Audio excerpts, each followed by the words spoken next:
part. My bitch a choosy lover, never fuck without a rubber. Never in the sheets like it on top of the cover. Money on the dresser, drive a compressor. Top notch hoes, get the most, not the lesser. Trash like the fuck for $40 in the club. Fucking up the game, bitch, it gets no love. She be cross country, giving all that she got. 1,000 a pop, I'm pulling business off the lot. I smashed up the gray one, bought me a red. Every time we hit the parking lot, we turn head. Some hoes wanna choose, but them bitches too scary. Your bitch chose me, you ain't a pimp, you a fairy. A pimp, not a simp. A pimp, not a simp. A pimp, not a simp. We eat so many shrimp. I got iodine poisoning. Baby, you been rolling solo, time to get down with the team. The grass is greener on that other side. If you know what I mean, I show you shit you never seen. The 7 wonders of the world. And I can make you the 8th if you wanna be my girl. I say my girl, I don't mean my woman, that ain't my style. Need a real street stalker, walk a green mile. Keep piling up the paper on the dining room table, cause you able to realize I'm the truth and not a fable. Baby, rockin' Russian sable, keep that chiller on the rack. What I look like with some $1,000 shit up on my back. I'm $1 million man, they need $1 billion bitch. Put my pimpin' in your life, watch your daddy get rich. Easy as ABC, simple as 1, 2, 3. Get down with UGK, Pimp CBU with B. Cause what's a hoe with no pimp, and what's a pimp with no hoe? Don't be a lame, you know the game and how it goes. We try to get toes. A pimp, not a simp. A pimp, not a simp. A pimp, not a simp. We eat so many shrimp. I got iodine poisoning. Hey, what's going on, everybody? It's Ardy of Ardy's Corporate Fiction. Happy Friday to all of you. Good Lord, I've been waiting for this weekend. You have no idea. Glad to see all of you guys out for another round of open bar, Friday open bar. We have a couple of nice videos to watch with you this evening. The most important one being the Jussie Smollett sentencing. We're not going to watch the whole thing, but we are going to watch the judge's ultimate decision. I heard it was a good one. It was handed down, I think, yesterday, and I haven't seen it yet. So I know what the sentence was, so I've already been spoiled there. But I heard the judge's speech was a little spicy, so I can't wait to see that. And like I tried it with yesterday, I'm going to be playing some Elden Ring in the corner that you see there. I'll probably have to move it because I got the heart rate monitor on tonight, but it's going to be awesome. You know, because I got to keep playing my games. I'm supposed to be have my off time. You know what I mean? So we're gonna have that. I also have Mandy in the background. Say hi, Mandy. Hi, everyone. I also have Mandy saying an echo. I can hear the echo. There you go. So thank you guys again. Welcome everybody. I see Jassa, Asher, Deacon, Alpha, Thea, Wazoo, J5, Anthony, Sane Rose. All right, let's get this show on the road. And we got the beginning of it right there, and then I'm gonna boot up Elden Ring as it plays. Let's go. You have an opportunity to say something if you'd like to say something, and you have an opportunity not to say something. It's up to you whether you say something or not. But here's your chance if you do. Judge, I've spoken to my client. He, as I pointed out, and Ms. Landian pointed out, has very serious constitutional, technical issues, and many more issues, substantive issues with his case. As a result, I've advised him not to make any allocution based on his appellate rights at this time. Well, you may give him advice, but I need to hear from Mr. Smollett directly because it's his decision. So, Mr. Smollett, do you want to say something, or would you rather not say anything? That's fine. All right. All right, we're at the end of the road here. This matter has been pending in the criminal justice system for 3 years, approximately. It's been approximately 2 years on this particular docket. We had an original indictment that was returned by the Cook County State's Attorney's Office. There was a quick dismissal that occurred in this case that caused tremendous consternation in the community, and to this day is a basis of great confusion and misunderstanding and mistrust. In any event, some things happened after the first dismissal, the only dismissal on the case after the first indictment. People were very upset.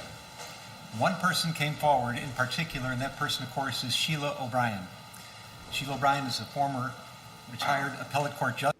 I can't believe I forgot to mention this bit. I imagine. What's up, Kidro? I'm also live streaming right now on Twitch at twitch.tv/Ardy's Corporate Gaming. So if you want to check me out there, you can.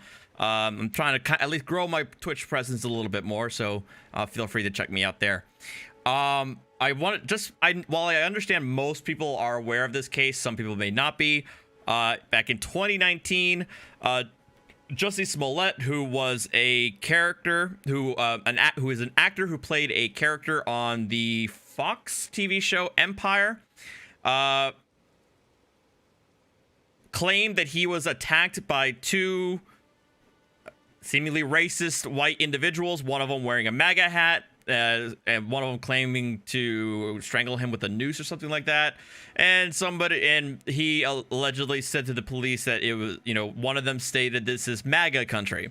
Well, it turns out after a widespread investigation by the Chicago PD and the detective unit that the evidence was that he staged the entire event with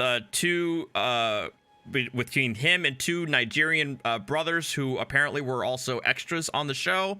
They staged the entire event. I believe the alleged motivation behind it was for better pay on the show. I'm not sure about that, so don't quote me. But needless to say, the evidence was very, very clear.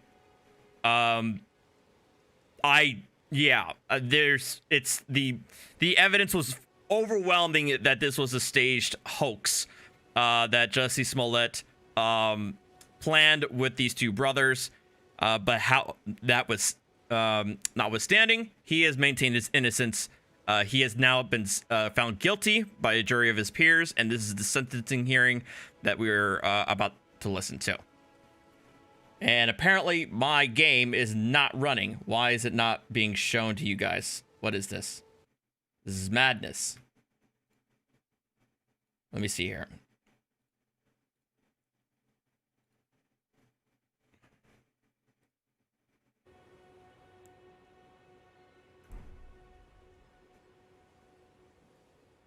Well, that's not good.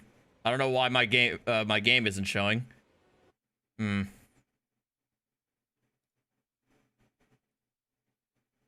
Yeah, see, it's supposed to be showing.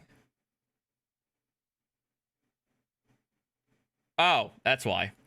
There we go. My bad. Let me guess. I don't know.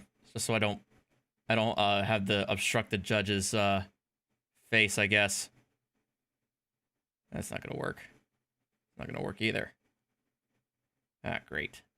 Hey, you know what? Actually, I should have done this ahead of time. Yeah, I should have done this ahead of time. So I can do I can crop the sides, the vertical bars, so the black isn't showing. Crop. There we go. There. And then that way you guys can't see anything. Yep.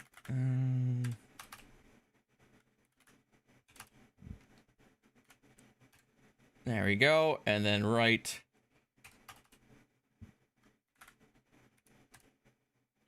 There we go. That's better. All right. We are good to go.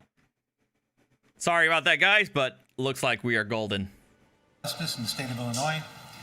She came to court as a common citizen without credentials, just by herself. And she said she had a grievance and she wanted her grievance heard. And she thought that with the handling of the case by the state's attorney's office of Cook County was so upsetting that she was losing sleep. And she explained in her petition all the reasons that she thought at least I wasn't muted. The prosecutor had to be appointed, not to necessarily indict or do anything in particular, but just to look at this and give it a fresh look because something appeared to be wrong. The case ultimately got assigned to Judge Michael Tuman. And I can say that among his peers, among his fellow judges, Michael Tuman is considered cream of the crop. He's a long-standing veteran judge, been a judge longer than I've been a judge. He sat in this building for many years. He sat on the appellate court of Illinois.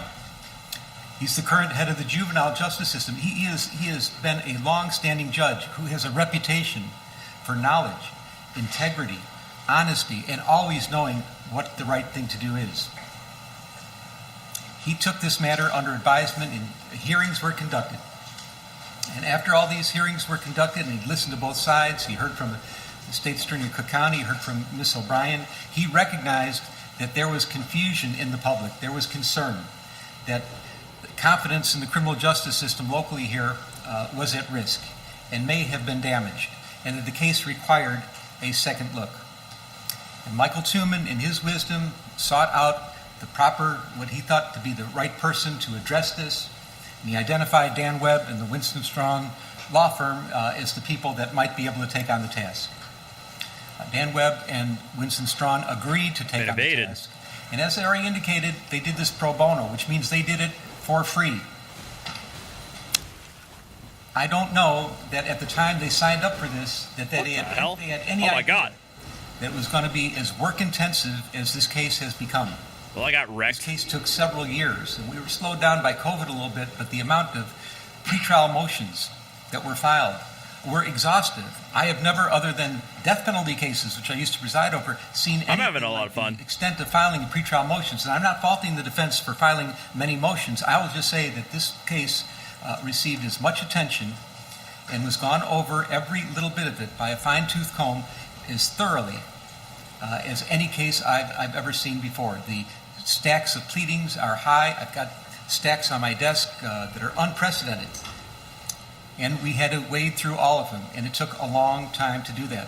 And there was a tremendous amount of attorney manpower and billable hours that were lost by the Winston Strawn firm. And they did it selflessly. They did it because they thought they needed to do the right thing. All I can say as a member of the judiciary, thank you, because that was very, very extraordinary. And I have no idea what the amount of billable hours are, and I can only imagine, but I think it is huge and truly significant. In any event, what happened here is that after Mr. Webb and his team reviewed the case, they had several assignments, one of which was to look into the conduct of the State's Attorney's Office, and they returned a report to Judge Tuman about that, their findings about that, another about the Chicago Police Department and their handling the case. They did that. But what's relevant here, of course, is that they went to another grand jury, and they returned a second indictment. And the second indictment, ultimately by random, got assigned to this particular court. And we came here. We've been here for a couple of years now. Well, the pretrial motions have been resolved. A trial by jury was held. The defendant was found guilty of 5 to 6 counts of felony disorderly conduct, class 4 offenses. Our post-trial motions have now been resolved. The pre-sentence investigation has been completed, and we're at the final step of proceedings on the trial court level of the criminal case, and that's sentencing. Let me talk first about the sentencing range, because I think there may be some misunderstanding, at least how the court assesses the sentencing range. This is a class 4 felony. This is the lowest class felony in the state of Illinois. I will note that legislatures throughout the country, in Illinois in particular, have constantly cut into judicial discretion and forced us to have mandatory sentencings under different circumstances. And we have to do this and we have to do that, and try to have some kind of cookie-cutter justice. But that does not exist in this case for me. I am left unfettered. Under Illinois law, the range of sentence in this case is as follows. Mr. Smollett is looking at a probationary term of up to 30 months. He can receive time in the county jail as a condition of probation of up to 180 days. He can be ordered to perform community service, ordered to participate in behavioral classes, ordered to pay restitution, ordered to pay a fine. He's also subject to a penitentiary sentence of what I find to be 1 to 3 years. Now there's talk about, well, what about 5 counts? Shouldn't he be at least eligible for a 15-year sentence? There are ways to analyze Illinois law and say that in a case where there are 5 counts, that consecutive sentences might be required or might be at least considered. I don't believe that I could ever make the findings that are necessary in Illinois law, and I'm not going to have a long dissertation about it, but I don't think those findings would apply. I don't think Illinois law for the facts I have before me, would allow for consecutive sentences. So as far as I'm concerned, the penitentiary sentence, should there be one, would be 1 to 3 years. I'm mindful that there's acute public interest in this case. Yep. We have television cameras. They want to be here, and they are here. People are watching. People seem to care passionately for varieties of reasons about this case, and the reasons are many. And let me be clear that the sentence that I put down today and render down to Mr. Smollett is not in any way, shape, or form to assuage any public sentiment in any form at all. I'm listening to things that were brought to me in court today, people that have participated in the aggravation and mitigation portions of the presentation today, but this is not for the public. The sentence that's going to be rendered today is going to be strictly for Mr. Smollett. It's going to be fashioned for him. And when a judge sentences somebody, and I've been doing this for quite a while now, you have to look at both the crime that was committed and the person that committed it. Yeah. How did the person get here? Who is this person? What is the crime? You put them together, you look at the sentencing range, and you try to find something that is just and fits and makes sense and that is right. And that's what we're going to do. Let me tell you, Mr. Smollett, I know that there is nothing that I will do here today that can come close to the damage you've already done to your own life. I'm seeing you, Deacon and Jason, in the Twitch misconduct chat. And shenanigans. You've destroyed your life as you knew it. And there's nothing that any sentencing judge could do to you that can compare to the damage you've already caused to yourself. So who is Jussie Smollett? Who are you? And how, out of all people in the world, did you get to be here, sitting in the courtroom in Chicago at a sentencing hearing, convicted of faking, hoaxing, racial and homophobic hate crimes? How in the world did this happen? What's up, Jessa? Right on. Well, there are ironies in this case, and the ironies are J5, many, nope. and they are profound. I'm on PC, And but I'm talking about the testimony I heard under oath from Mr. Smollett, corroborated in large part by the pre-sentence investigation. Mr. Smollett chose to take the witness stand, which of course is his right. He took an oath and he got on the witness stand, and the first thing he did was to introduce himself to the jury. He wanted the jury to know who he was, where he came from, what he was about. And I heard it on the witness stand. I heard it corroborated today by the witnesses that came and testified on his behalf. There's no question, Mr. Smollett was born into a mixed-race family. His mom is an African-American woman. His dad was a white Jewish man. There were 6 siblings.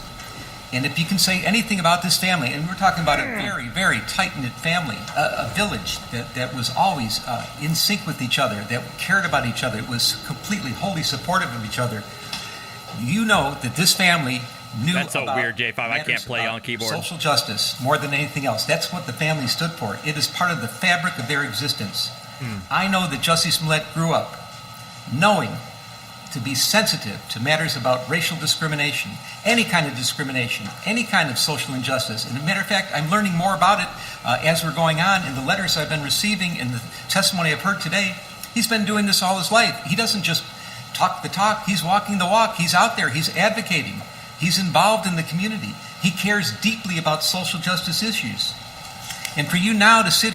Which he points that out, and the defense witnesses also make this point, which makes me all the more upset and all the more annoyed that he tried to pull this crap.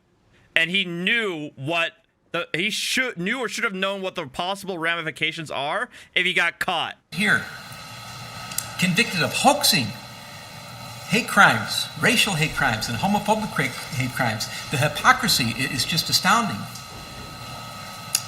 I don't know where to begin. I'll remember one thing that will always stick in my mind, and I've been involved in so many trials over the years, but something happened in this trial that it was remarkable, and it talks about your sensitivity to issues of social justice. You're on the witness stand. You're being cross-examined. Your liberty is at stake. It is your criminal trial. Mr. Webb is winding through some things on cross-examination, and he's going through some social media communications, and whether it was Instagram or chat or text, a little quibbling about that doesn't matter. But Mr. Webb found a line that he wanted to confront you with. And he said, "Didn't you say," and he used a word starting with the letter N, "meet me at this place at this time," and I'm paraphrasing. And rather than just answer the question, which what a witness is supposed to do and expected to do in their criminal trial, you stopped the proceedings. You said, Mr. Webb, out of respect for all the African American people in this courtroom, you should not be using that word. And I was amazed. But it showed, and I'm not talking about the parrying and the gamesmanship that may go on between a prosecutor and a witness on the stand. That's not why I'm telling this, recalling this event.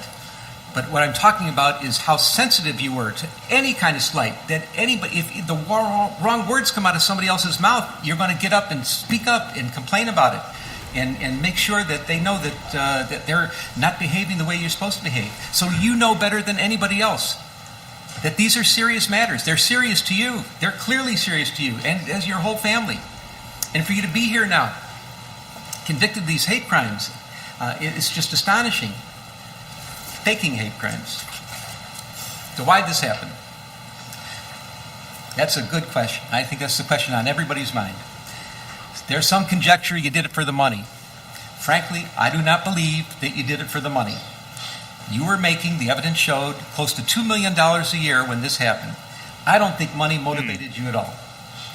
But the only thing I can find is that you really craved the attention, and you wanted to get the attention, and you were so invested in issues of social justice, and you knew that this was a sore spot for everybody in this country. You knew this was a country that was slowly trying to heal past injustices and current injustices and trying to make a better future for each other.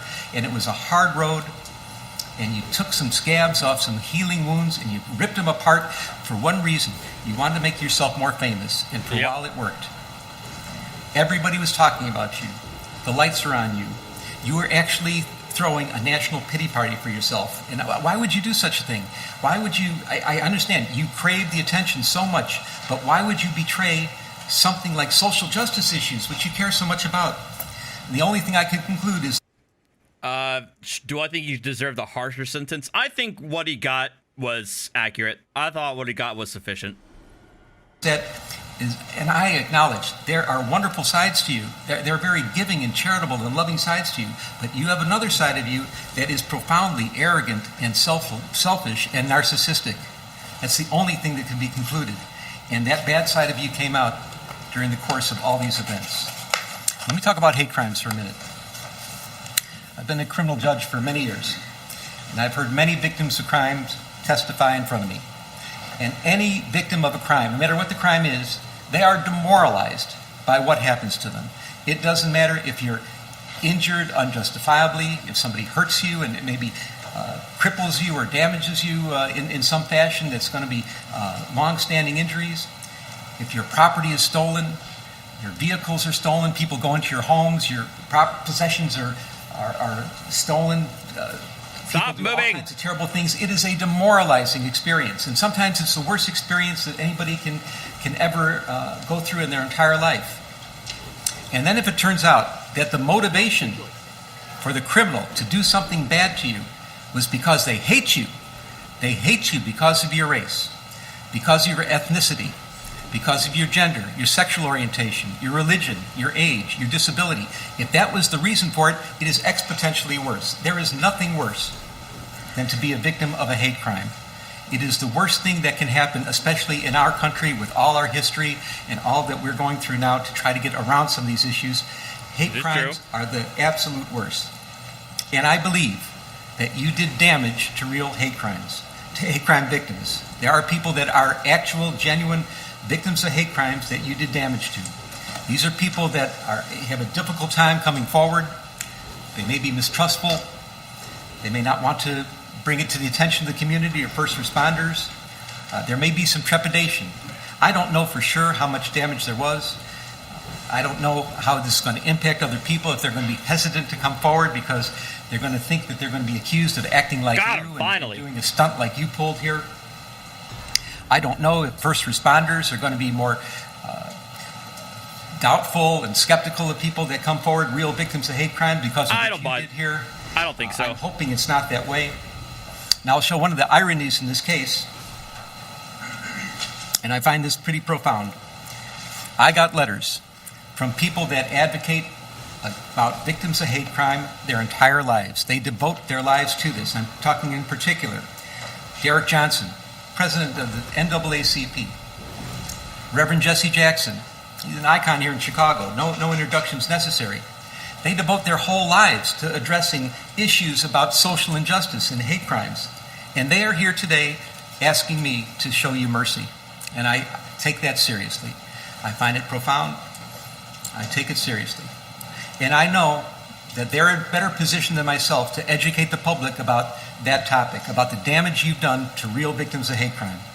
And I am confident that because of all the attention that you've garnered here on this case, that they are going to seize the opportunity and they will educate the public and they'll be talking about this and they'll try to mitigate some of the damage that you've caused to real victims of hate crimes, and they're better positioned to do it than I am, and I will defer. But I will acknowledge that you have done some real damage.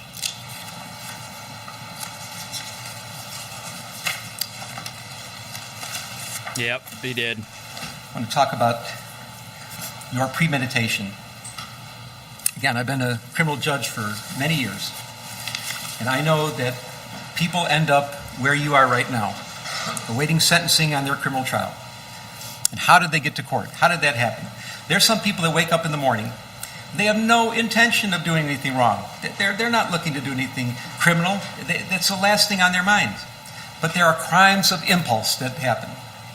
Road rage, a barroom fight, bumping into somebody, words are exchanged that somebody finds insulting, and sometimes weapons are available, and the results can be horrific, and they can be permanent. And people are sitting here and they're wondering themselves, how did I get here? I wasn't looking for trouble, but trouble just seemed to find them, and crimes and impulse. And when I'm saying that I have to put the person and the crime together and try to mix them and understand who it is that committed this crime within the sentencing range, and that's part of my job to do, I consider how the person got here. So, but this is not a crime of impulse. There are also crimes of opportunity. Walking down the street and somebody they left the keys in the car with the motor running, and they take the car. Or they're in the department store and they see someone put the credit card on this side and they go to adjust their baggage on the other side and grab the credit card. Those are crimes of opportunity. They didn't wake up thinking they're going to commit a crime, but something just looked too tempting to them. They use very bad judgment, and then they get in trouble, they get caught, and here they are. But then there are crimes of premeditation. Mr. Smollett, that's what you are all about here, crime of premeditation. You did wake up in the morning thinking you were going to do something bad and something wrong. And I know more today about this than I ever did before, that there are some wonderful things about you. And I know how people, they cherish you, and they cherish your relationships, and they cherish the good works that you've done. And they love you sincerely and deeply. And they're not faking, they're not lying when they talk to me about their feelings about you and the good things that you've done. Mm-hmm. But you had that dark side, and this is what happened here. You premeditated this case to an extreme that's amazing. You wrote a script. Mm-hmm. The script involved words. You're going to encounter me on the street, yell out empire, N-word, F-word. You're going to hit me. You're going to beat me up. You're going to put bleach on me. You're going to put a noose around my neck. Jacob, my PSN name is Ron_Bacardi, Taco. Is this a speech for TV or is this usual? I would lean towards the former. I would say most, in many instances, sentencing speeches aren't going to be this grandiose, I guess you should say, but I would also say that many of them aren't going to be like short and sweet 2 sentences. You know what I mean? A judge has to put words to paper on the basis and justification for the sentence, you know? But I feel what he's doing is a little bit of made for TV in the sense of, he's well aware of the high publicity of the case in general. Jacob, to answer your question, go for the boil. There you go. There's my suggestion. It's a script that you wrote. Now, it's not a good script, especially for Streeterville in Chicago. It's questionable, but it's a script that you wrote. You picked out the actors. You chose the Oceandero brothers. And why did you do that? Because you knew them. You trusted them. They idolized you. You're an established actor in a serious television production of Empire. They were kind of hangers on there. They're trying to get jobs as extras, maybe a little speaking part here and there, but you were mentoring them. You were helping them. They wanted your advice. They would do anything for you. They thought you were one of the greatest people in the world to know, and that you could help them in their careers. They're in great shape. They gave you a little advice about diet and exercise, but they idolized you, and they would have done anything for you. And you chose them because you knew that you could trust them, that they were loyal to you. You paid them in advance by check. Oh, not necessarily. He wrote them a check? Dude, really? Okay. Okay, in fairness to Jussie, he is obviously not a very good criminal. Who writes a check? Oh my God. Good idea, but it was your idea. It was part of the plan that you would pay them in advance, and the check was out there. The check was shown into evidence. That was part of your premeditation. You chose a date, you chose a time, you chose a location, you had props procured. You gave them a $100 bill and had them get the supplies. What are the supplies in this case? Get masks. Nobody should see you. We're going to say that you're white, but obviously the Oceandero brothers are not white. We're going to cover your faces in masks. We're going to have a red hat because that's going to indicate MAGA country. We're going to get a rope that we're going to use as a noose. We're going to procure some bleach. You're going to have the supplies. And then you had all that together, and then you did rehearsals. You picked them up and you did drive-bys. You drove around and around the block. You picked them up in Lakeview in their neighborhood. Okay, I did not know that this was actually put into evidence, that they had evidence that they rehearsed this? Oh my God. And some distance away, you went to Streeterville where you were living, and you showed them. You're going here, you're going there, and you're going over the lines. You're going over the script with them so they would memorize the script. You're indicating which brother. You're the one that's going to hit me. You're the one that's going to put the noose around my neck and pour the bleach on me. This was planned. This was premeditated to the extreme. And I find that your extreme premeditation in this case is an aggravating factor today. Yeah, that's not surprising. Let's talk about the incident itself. It's all set up. The Oceandero brothers are on board. Your plane is running late. Now you had a chance right then and there to think, okay, I'm really late. I'm 4 hours late. This can't go down. It's freezing in Chicago. We're on the verge of a polar vortex. You might have just thought about it and said, maybe it's not in the cards. Maybe the karma's wrong. I shouldn't be doing this. But no. You double down. You start communicating with the brothers through social media. Now, whether it was by texts or chats or Instagram, public or private, one way or another, you kept in touch. I remember the polar vortex. And I also remember when the news started breaking out that that this was turning into a case of a hoax, because I believe we were at a hotel with my brother. We were either going on a cruise, I think it was a cruise, or at Disney. I think it was a cruise because it was 2019. With them, and there was some quibbling about the specifics about how you kept in touch with them, but they knew what time you were coming in, and now the time is pushed back to 2 o'clock in the morning in the freezing cold weather. It's double digits below zero at 2 o'clock in the morning. I see uranium. Sorry about that, guys. I see y'all on Twitch. My bad. And the reason you chose is you come up with the story that you needed to get some eggs at Walgreens at 2 o'clock in the morning. And if not that, you're going to go to Subway and get a sandwich and a salad and get something to eat at 2 o'clock in the morning in the freezing cold. Give myself a Sammy. You got the Oceandero brothers. Now they're on board with you. You're using them as your patsies. Patsy. You have classic. Your friend. You get your friend Brandon on the phone, and here's a man, a professional man that's trying to help you in your career. And you're not sure what town he's in, if he's in Australia or not, but you get him on the phone, and he's going to be your patsy also, because he's going to listen and be around on the phone to hear that you're being attacked by somebody. Now, he doesn't know what's going on, that it's really not an attack, but he's going to be able to corroborate your story. So you're getting that together. You got Brandon on the phone, you're out on the street, ostensibly you get some Subway, and you're walking to where this is supposed to take place. Now, the Oceandero brothers, they're getting ready too. And they're doing this because he wanted them to do it on the sneak. No cell phones involved. Make sure nobody sees you get there. And what they Remember, no Russian. think is some kind of clever way of getting there. They have an Uber pick them up from their home in Lakeview. They take the Uber to Old Town. It's a different neighborhood. They get out of the Uber and they get into a cab. Now the cab is supposed to go to Streeterville, but not to the scene where this is supposed to happen, a few blocks away. So nobody actually sees them get out of the cab, and this works out the way you want it to work out. So they get there a little early. They're walking around. They're sitting on a bench for a minute. But at 2 o'clock, the time that you said this is supposed to happen, at the place you said it was supposed to happen, at the moment you said it was supposed to happen, they appear. So you're talking to Brandon on the phone. You have your subway in hand, and they follow the script. Hey, Empire, word with the letter N, word with the letter F. There's a scuffle. They pour bleach on you. Brandon's listening to this. They attempt to put a noose around your neck during the scuffling. You're getting a little abrasion and scrape on your face. A car goes by, and the brothers take off. They leave.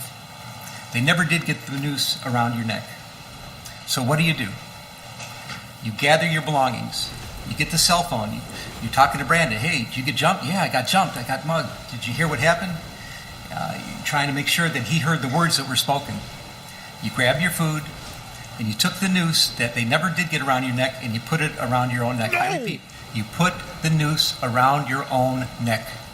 Why? Oh my God.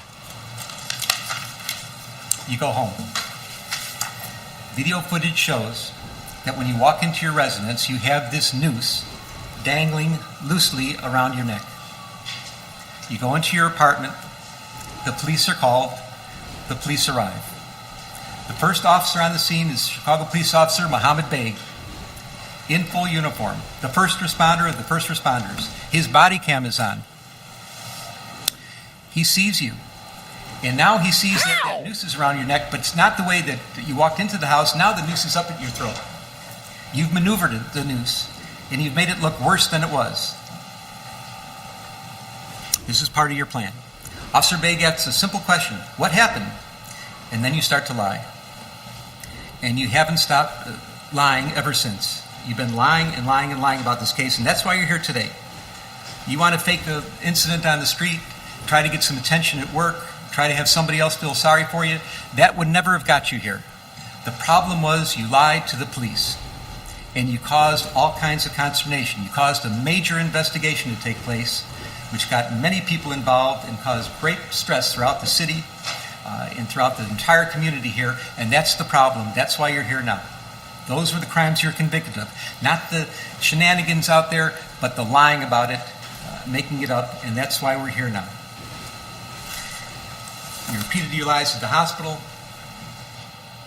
6 counts were put together. The jury found you guilty of 5 of them. One was a little bit different than the others, and I understand that. Let me say, from my vantage point, and I was obviously here at every stage of this trial, I thought the jury's verdict was accurate, correct, wholly corroborated, but what could only be described as overwhelming evidence of guilt against you for lying. That's the crime you're here for, lying to the police. Well, Officer Beg took this very seriously. He said, that's a horrible thing that happened. And he started the process. Officer Bay. Well, for those of you who don't know, like the Moorish, not those Moorish, but there is the Moorish community. I think they got their start in Chicago, so there's probably a significant amount of number of Moors there. So, in fairness, Process of police investigation, detectives got involved. You ended up at the hospital.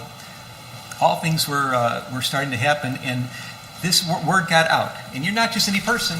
You have a little bit of celebrity about you. You were known in some circles as a very competent actor, a really good actor in a very serious television production called Empire, and people knew about this. And because you're a celebrity, and because you've been so active in all these social justice causes, and this is what is so unbelievable about this case, that you of all people are here convicted of hoaxing hate crimes. You who know better, who are out there, they're about the same size, Colony, trying to be something for the good in social justice causes, that you ended up here right now like this. It's crazy. But you know people in high places, elected public officials. They reacted. You knew mainstream journalists. They reacted. You became the first page, your front page news. You're talked about in the halls of Congress. People are talking about making laws to prevent what happened to you to happen to anybody else. People on mainstream media are decrying what happened. What kind of country is this?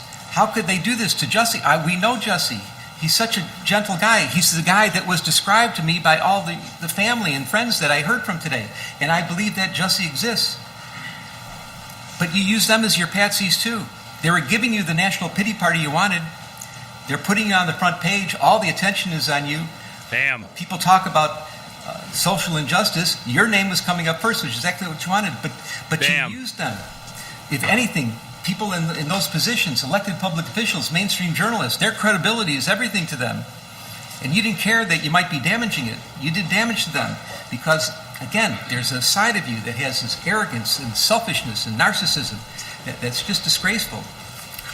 And your plan worked, of course, until it didn't. We're in Chicago.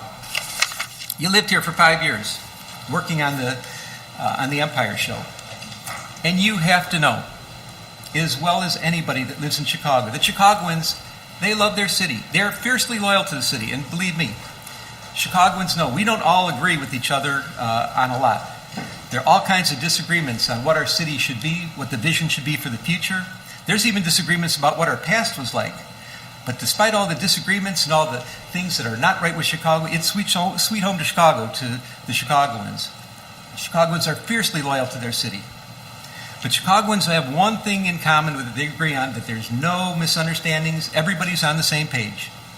And that page is crime is a problem. It is a major problem. Nobody disagrees.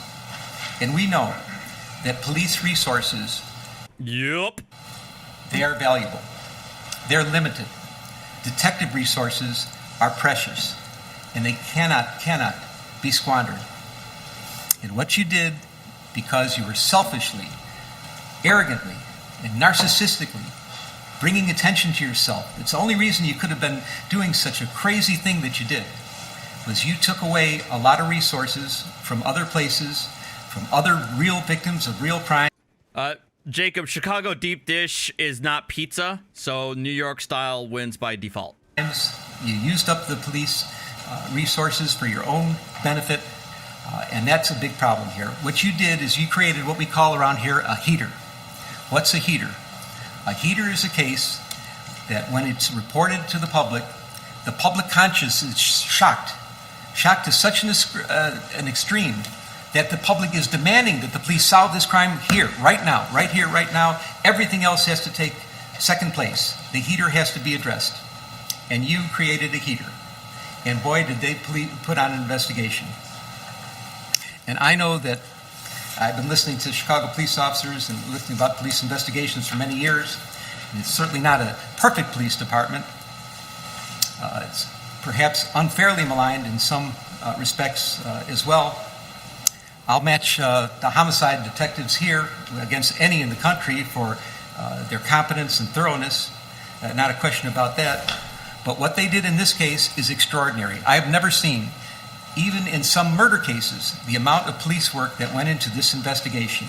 You did exactly what you didn't want to happen. They put so many police resources into this. When I say what you didn't want to happen is you never wanted this case solved. You thought that somehow you'd be able to escape by and nobody would ever know what really happened here and you're going to walk away from this, and it didn't go down like that at all, of course. So they solved the case. And what happened? Turns out that you're not a victim of a hate crime. You're not a victim of a racial hate crime. You're not a victim of a homophobic hate crime. You're just a charlatan pretending to be a victim of a hate crime. Damn! And that's shameful. Damn! Oh, wow. Called out. Especially from the family you got brought up with your family values. It's so sad.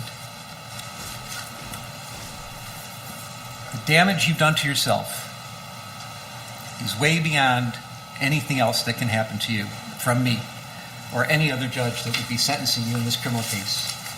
You are now a permanently convicted felon. your family who loves you. Yeah, congrats, dude. Was the attention worth it? You got convicted felon added to your title next to actor. You got company in that regard, but still, I digress. And supports you. I don't even want to use the word forgive, because forgiveness isn't even necessary. They're with you so much. They're so tight-knit, but you have to live with the fact that you really put them through a ringer. You've embarrassed your valuable friends in high places, the elected public officials, people in the media. You've embarrassed them. You have to live with that. I don't know if those relationships can be repaired. You've become toxic in your own workplace. Your career future is uncertain at very best. It was really on a rocket ship to success, and now you've turned yourself into riches to rags, and it's so unfortunate. Your very name has become an adverb for lying, and I cannot imagine what could be worse than that. People talk about situations where somebody's lying and trying to manipulate and maneuver a story, and your name comes up as, pulling a Jussie, something like that. That's awful. You're the butt of jokes. Yep. Comedians. Yep. Mainstream talk show hosts. They make Yep. jokes about you. They do sketches about you. I can't imagine anything worse than that. Now, this is all self-inflicted. These are things you did to yourself. This is self-damage. Well, some people may think that what you did is funny, and there's some room for humor or jokes about it. But I assure you, this court does not. I don't think there is anything funny at all about hoaxing and faking racial hate crimes. What the fuck? Hoaxing or faking homophobic hate crimes. I think that is disgraceful. There is nothing funny about it. There's no humor in what you did whatsoever. All because you're selfish, arrogant, narcissistic. At least you have that side in you that came out through this case, and you kept doubling down and doubling down and doubling down. It's not funny. It's not funny at all. And I'm your sentencing judge, and I don't find it funny. So where are we at? We're at the end. You are convicted of a Class 4 felony. It's presumptively probationable, but we have some real serious aggravating factors here. Your premeditation, which I've described. The pain you've caused to real victims of hate crimes, which I have described. The damage you've done to the city of Chicago, I've heard. It's been talked about. I'm mindful of the city's request for restitution, and if I'm going to consider that request, I have to fashion the sentence accordingly. And above all, the capper of all cappers, your performance on the witness stand. This could only be described as pure perjury. You got on the witness stand. Shit. And you didn't have to, you did, you certainly have a right to, but you committed hour upon hour upon hour of pure perjury. And I find all those to be ample factors. If this court were to decide.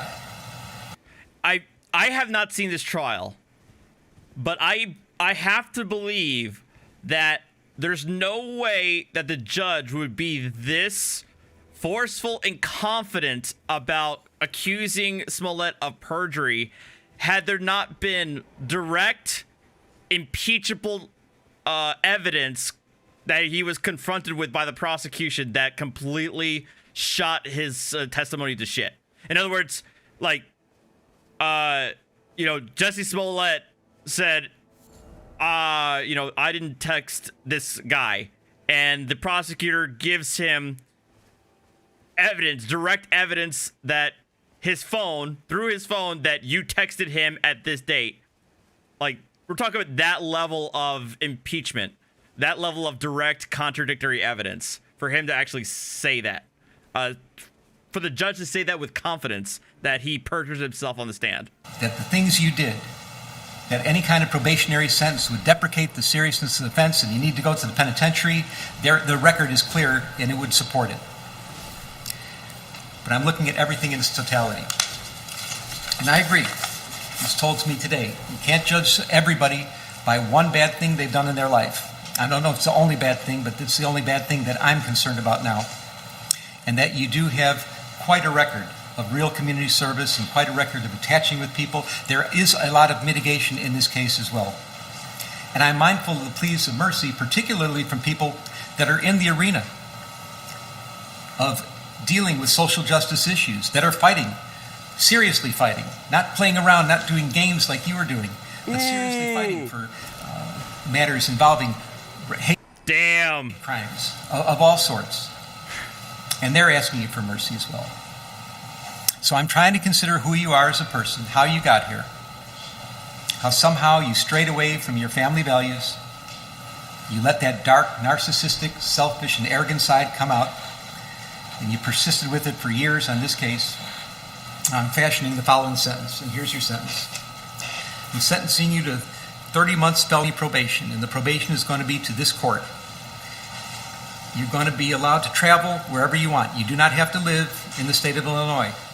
You can report by phone. I know that if you're going to try to make a living and do some of the things you do, you may have to go to other places, New York and Los Angeles. You can do those things. You will pay restitution to the city of Chicago in the amount of $120,106. You are fined $25,000, which is the maximum fine, and you will spend the first 150 days of your sentence in the Cook County Jail, and that will start today, right here, right now. Mr. Smollett, though the jury found you guilty and I've sentenced you as I have, you have the right to appeal the findings and rulings of the court or ask your sentence be modified. To do those things, you need to file a notice of appeal in writing within 30 days. You may also file a motion to modify your sentence, which would have to be filed in writing within 30 days. Anything not stated in those filings are waived for purposes of appeal. You cannot afford lawyers or transcripts. They would be provided for your charge. Do you have any questions? No, I would just like to say to Your Honor that I am not suicidal. That's what I was about to say. Okay. I am not suicidal. Okay. I am not suicidal. I am innocent, and I am not suicidal. If I did this, then it means that I stuck my fist in the fears of Black Americans in this country for over 400 years and the fears of the LGBTQ community. Your Honor, I respect you and I respect the jury, but I did not do this, and I am not suicidal. And if anything happens to me when I go in there, I did not do it to myself, and you must all know that. I respect you, Your Honor. I respect your decision. Jail time. I am not suicidal. Okay. Mr. Uche, let me inquire, are there any post-sentencing motions? So I think he's actually trying to pull a John McAfee here, because McAfee allegedly said that I don't know, about a year or several months before his suicide, like him saying I'm not suicidal or something like that. I think he's trying to pull that. So yeah. Do you care to present right now? Yes, Judge. Yes, Ms. Widow. The defense would wish to present a motion to reconsider sentence and file it in stanter. Right. It is timely filed. And let me say, I've obviously considered the sentence at great length, and it's timely filed, so it's preserved for purposes of appeal. The motion to reconsider sentence is respectfully denied. And is there another? One second, Randy. Anything else? Just a second. Is there going to be a notice of appeal filed? Yes, Judge. We're filing a notice of appeal. We're going to be emailing to the court right now, the office. You're doing it in stanter, and are you going to be handling the appeal? Judge, as of now, yes. Well, you have to commit to handling the appeal through the appellate court. Okay. All right. Notice of appeal may be filed. Charlotte, now I need the prosecutors to work with Charlotte, the probation officer, to work out probation specifications with the conditions I've just explained. 150 days in the county jail, the restitution, the fines. Oh, and also statutory DNA and costs are ordered as well. That's statutory. So you have to fill out the probation specifications, and I'm going to get somebody to help you do that, but we need to get that done in stanter. Anything else today? Yes. Your Honor, if I may, in light of the notice of appeal, we would ask that you suspend the jail sentence in light of the Do what? filing of the notice of appeal. I knew that they were going to do that. In light of the notice of appeal, the defense is asking for them to suspend his sentence. I do what? Suspend the jail sentence in light of the notice of filing of the appeal. That will be respectfully denied. Yes, Mark. Yeah, that's going to be denied. No, I'm not staying. No. The wheels of justice turn slowly. they're still trying to do it. Like, no. No. And sometimes the hammer of justice has to fall, and it's falling right here, right now. I'm not saying this. Damn. This happens right here, right now. Nope. Charlotte?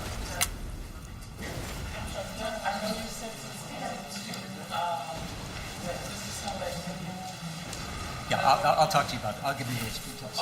Okay? All right. Any other matters to come before the court today? All right. Defendants remanded to the custody of sheriff. Court is adjourned. So my thing is with the God, look, for him to maintain it. This is not there's no sound, so it's not my fault that it's muted. My thing is, like, for me, like, for a guy who's, like, you know, maintaining his innocence, you know, throughout this, at this point, like, you know, it may make me, you know, kind of wonder, you know, maybe there might be something that we didn't see, but I'm sorry. It was unless there was something that wasn't presented to the public that was presented in court for him to justify this level of confidence or this maintenance of innocence, the evidence was absolutely overwhelming. Like, it was basically short of them videotaping them conspiring for the crime itself. Like, there was the jury took less than 3 hours to convict, you know. So, look.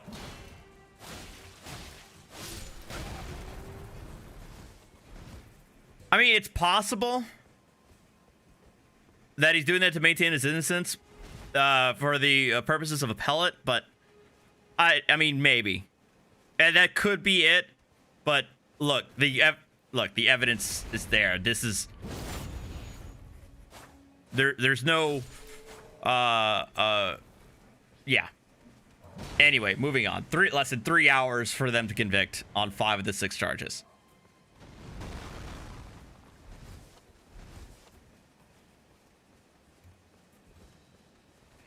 The reason I say that, William asking for the judge basically accuse him of perjury in this testimony and impeaching evidence had to be over the top. I would say because in sentencing, a judge does have levity to kind of give their opinion, right? But I feel like, and you might want to reach out to Nat. She might have a better experience with this. But I would feel that it'd be unorthodox for a judge to accuse the defendant of straight up perjury on the stand if there wasn't overwhelming evidence at trial to back up that statement. Because the judge is accusing him straight up of another crime, right? So I feel like for him to straight up say that, it needs to be backed up, right? So that's what I'm trying to say there. All right. So that was a wild one. But I got another one lined up for you guys here. Give me 1 second while I bring it up. Uh-oh.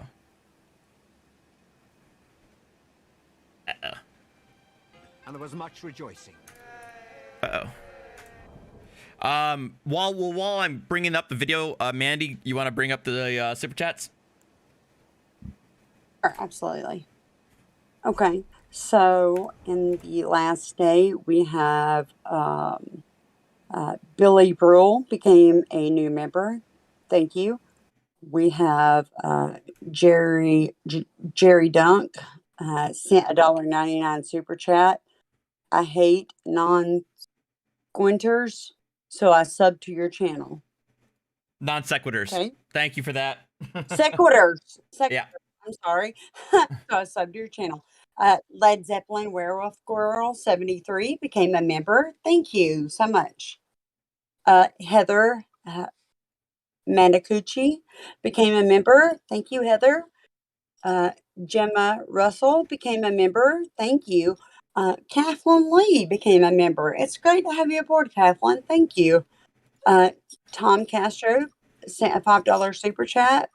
Blandino was on with Mike earlier. Mike is too nice. You rock, Ardy. Thank you. I mean, I don't blame Mike. I mean, it's always you want to be cordial. But I've honestly at some point, Kim needs to fucking hear it. So I also understand your sentiment there. Absolutely. Ken Berry became a member. Thank you, Ken. Cerebral Tackle sent a $5 super chat. Damn it, Artie, you can't cast with that shit. I know you get the reference. Yeah, I get it. Joanne Sal sent a $2 super chat. Have a terrific weekend, Artie. Thank you. You too. Joshua Lee sent a $5 super chat. The phrase absolute power corrupts absolutely comes to mind, in my opinion. I think I think it comes down to, Jussie. I think the judge kind of had him pegged. I thought there may have been an issue with him wanting the money, but you know what?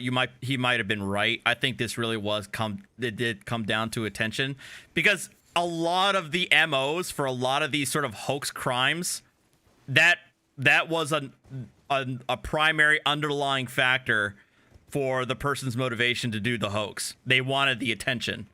And I think there's actually a word for it. There's a condition for it.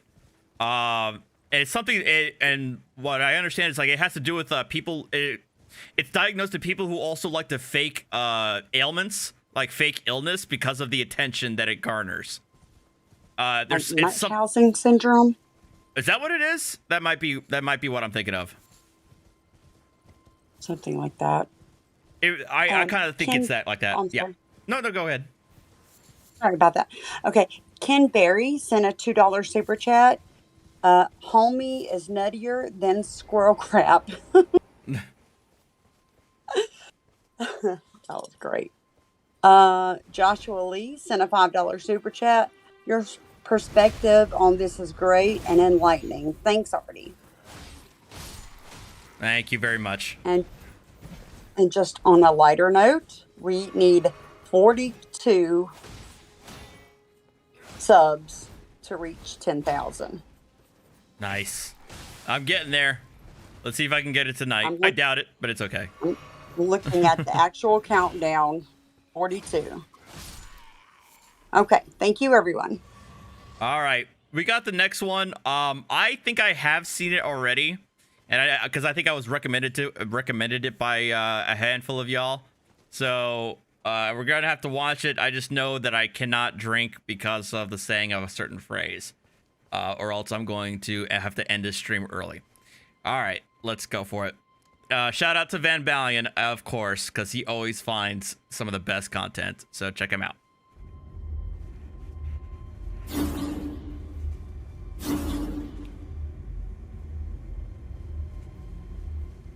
Welcome back to the channel, guys. Today we have a Canadian softsit getting his window busted out and arrested on a warrant. This warrant apparently is connected to the recent events surrounding the protests in Canada. Shout out to Facts or Fraud and Derek Vandendorkel for this one.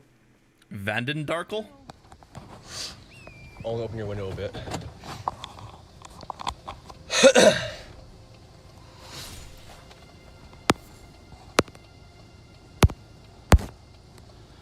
All right, yes. So the cops have now pulled us over. 1 second. Let's see what they have to say. Let's see what's going on today, guys. I should have... Oh, damn it. I should have put on a counter. Oh, well. Another day.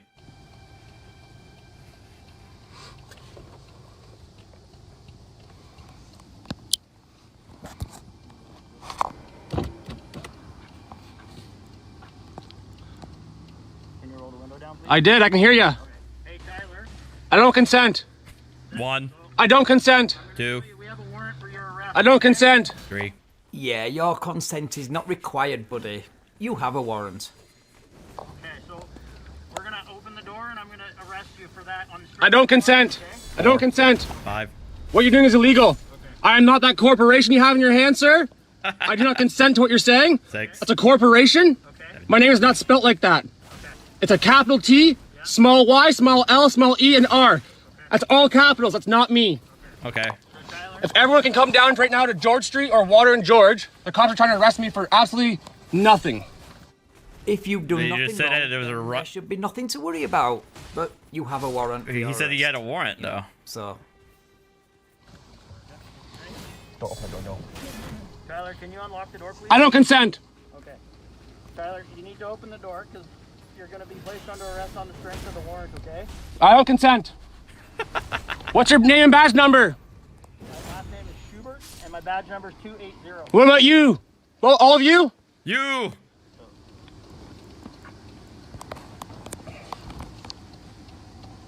I don't consent.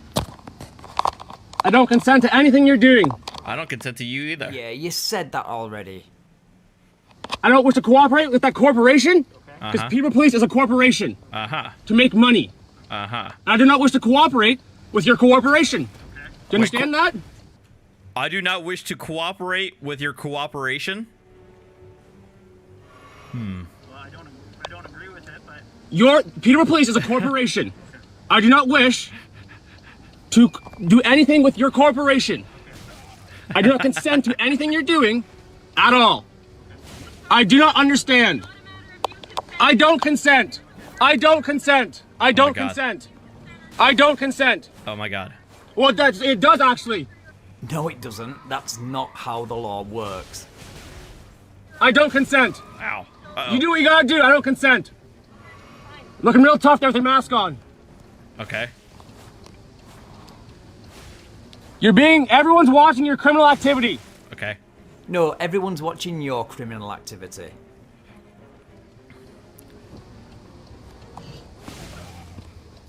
I mean, my views on Trudeau aside, this is not how you're supposed to act. I will not open that door. That gives me consent to you. I do not consent. I'm not. You're not gonna win me over with. I am a trying to man pull of soft flesh and sit blood arguments under here. God's law. Oh God. Yeah, is it worth it? You just said, is it worth it? You just said, is it worth it? You are a criminal. You're a criminal. You're a criminal. You're a criminal. You're a criminal. We heard that. You're live streamed to hundreds of people. You're a criminal. You're a Well, criminal. You're a probably- criminal. Probably 5. Why can you do it at the rally when people are watching? You're a criminal. Over by ourselves? I don't consent to anything you're doing. Yeah, that's it a does. good. Yeah, it's That's a good point. If he doesn't consent, then why did he stop in the first place? consensual stuff. Yes, it does. Yes, it does. You don't know what you're talking about. Learn your law, lady. You learned the Where law. did you learn the law? YouTube? Facebook? A cereal box? I'm a man of flesh and blood under God's law. Not your corporation law you call the Peterborough Police. You are a corporation. Do you understand that? No. Oh, you keep putting that mask up. It's doing great for you, buddy. Yeah, it's cold. Wear this outside for... Keep you warm. Oh my God, dude. Little mask. Share this everywhere. Peterborough Police are corrupt. He just said, should we do this right now? Is it worth Is it worth it? Is it worth it? Dude, is the paycheck worth it? Is it that good for you guys right now? I will hold all of you accountable for crimes against humanity. You understand that? Crimes against I'll get all your humanity. names and badge numbers eventually, and I'll hold you all accountable for crimes against humanity. Sir, You're it's a- criminals. it's a warrant. Criminal. How many officers do you You're a criminal. Well, You're a criminal. I don't consent. Well, given that you had already contacted and already reached out to your buddies that are going to join you, I would imagine that it would make sense to have a greater police presence than it would normally be for a simple traffic stop. Consent. Yeah, but they are not the ones with the arrest warrant against their name.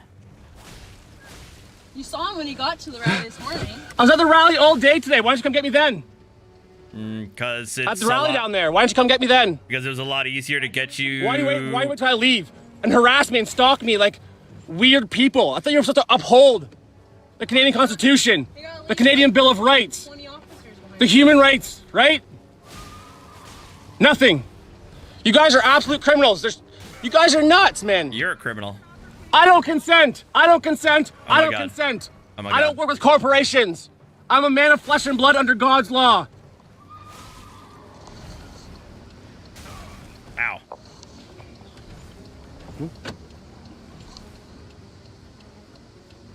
How many cops are behind this one? I am a man of flesh and blood under God's law. Not your corporation bullshit. I think Canada does have a Bill of Rights. I'm actually more wondering if they have a constitution. I think they do. I do know that they have a Canadian Bill of Rights, though. Take a hike, buddy. You already said, is it worth it? You guys are ridiculous, man. Is there enough of you? Look at the tax dollars, everybody. Holy fuck, look at them all. They're everywhere.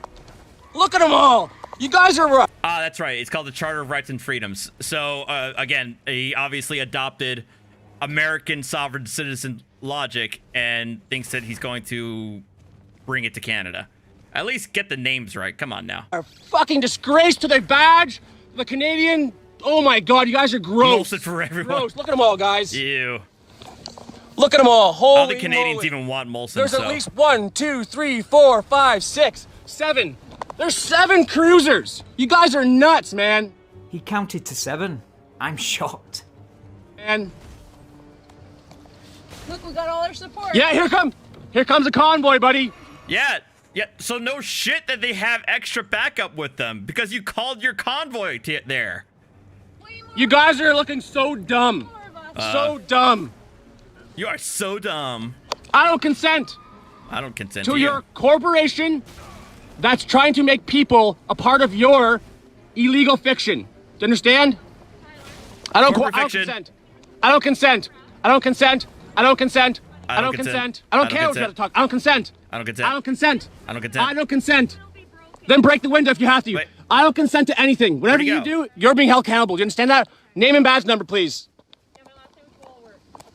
Oh, wall work. Name and Where'd badge he go? number. Badge.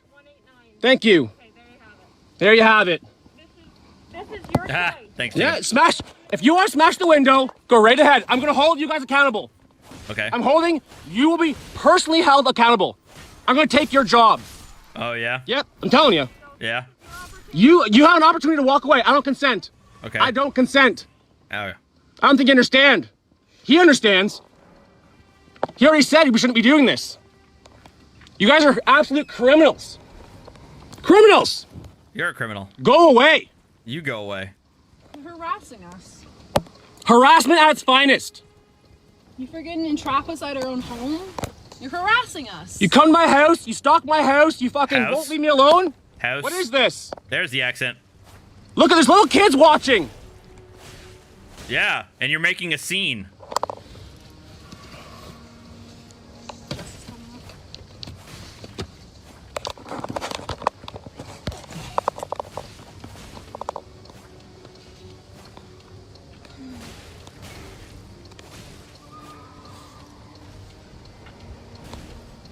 You guys are absolute criminals, man. You're out of control. Absolute criminals. Please share this far and wide, everyone. This is absolutely and they can block traffic. They can you guys can hold traffic. It's okay, right? Yep. Whatever. I don't consent. I don't consent. I don't consent.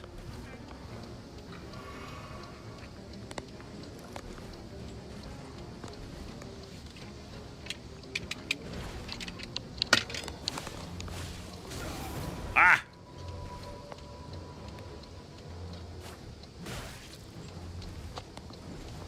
Babe, you follow me He's almost dead. Come follow me on. as close as possible. What?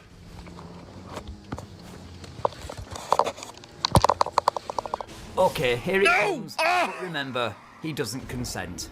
Damn it. Smash your window if you don't open the door. I don't consent. Yeah, good one, guys. Smart, smart. You guys are very smart, eh? Absolute criminals. E, what a Criminals. loser, E. Absolute fucking criminals, guys.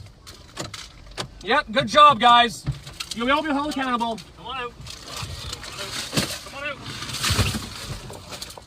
Stop it. Nope, I don't consent. I don't consent. I don't consent. I don't consent. I don't consent. I don't consent. I don't consent. I don't consent. I don't need that in my I do car. not consent.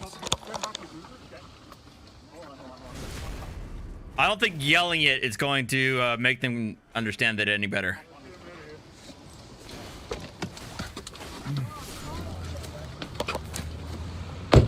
Man, you can't come over here. Yeah. I'm videotaping you. No, you can tape. You can tape, but you can't interfere. He's under right arrest. there. He's under arrest, so you don't want to get arrested too, right? I'm guessing you don't want to, and I don't want to arrest you. So you can tape all you want.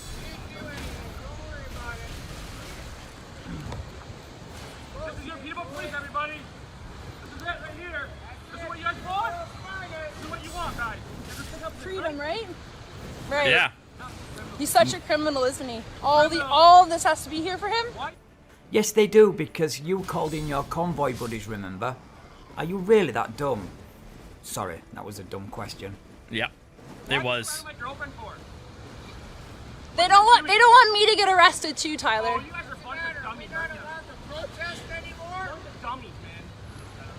Block the street off down there. I'm trying to run. There was much rejoicing. Ah! I don't consent. I don't understand. Okay. I don't consent. I don't understand. I don't consent. I don't understand. I don't consent. I don't understand. Aldi, you ride with Shuby? Bubba boy, Bubba boy, Bubba boy, Bubba boy. Right, over 600 people watching this. Good job, Peterborough Police. There was a warrant for his arrest, correct? You understand that? Bullshit! Bullshit, boys! I hope you all go to prison for the Nuremberg code. Nuremberg, drink.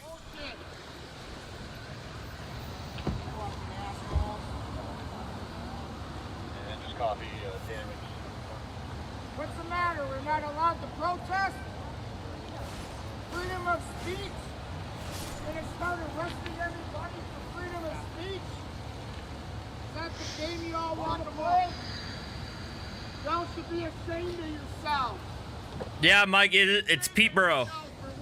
They don't say Peterborough. They say Peteborough. Or this guy said Peteborough. You wonder why the population doesn't like cops? Thanks for watching, guys. Please like, share and subscribe if you enjoyed this video and would like to see more like this. Take care, and I will catch you in the next one. Alright, I got one more lined up, and then I'll take some suggestions from you guys.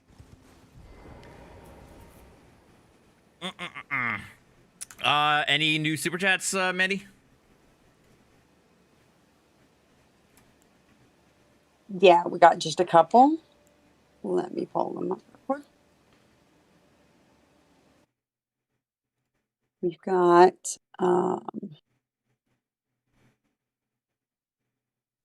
Tones Overthinks It sent a $5 super chat. Fun fact: do what you got to do basically means he's given permission for them to do what they are about to do. Right. Joshua Lee sent a $10 super chat. Notice how all of this for a warrant and these soft sits to make it about the convoy rally clicks and views. I think I'm only going to make a guess, but I think the warrant had to do with the convoy. Again, I'm setting aside my personal opinion about the convoy, but the way you fight it is not with soft-sit bullshit arguments and screaming "I do not consent" like what 60 times? Was that the final count? Anyway, Crazy number. And the last one is from Joshua Lee for $2. But does he have consent though? yeah, yeah. I think we got the answer to that question. All right, 1 second. Oh. I got another. Can we do an Ozzy Man?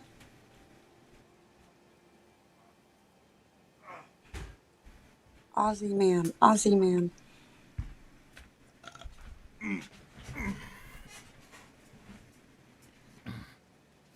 Did you hear me? Can you do an Ozzy Man? An Ozzy Man? Yeah. Yeah, well, I mean, after this one, yeah. Okay, thanks. All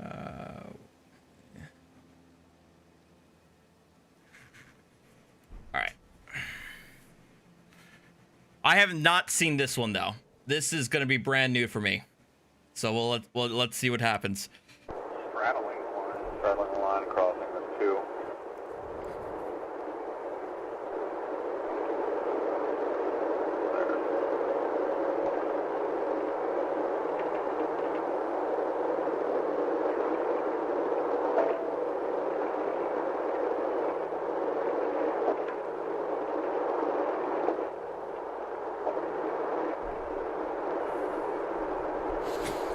Yeah, Deacon, I thought that was actually hilarious too, that the DC convoy had no idea what DC traffic was like. SMH. When you're over here, stop past this. Yeah, so you're acceptable. They got nobody but themselves to blame.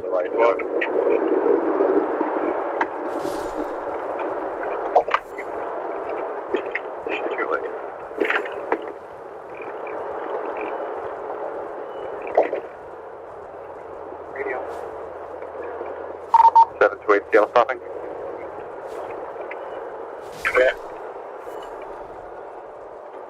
Westbound Edgar Martinez from I-90 with Adam Sam Adam, 8323.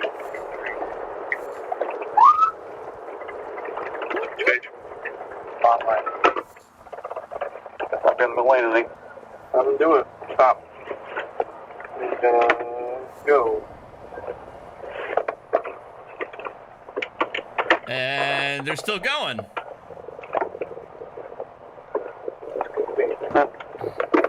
Gosh, this is taking me back.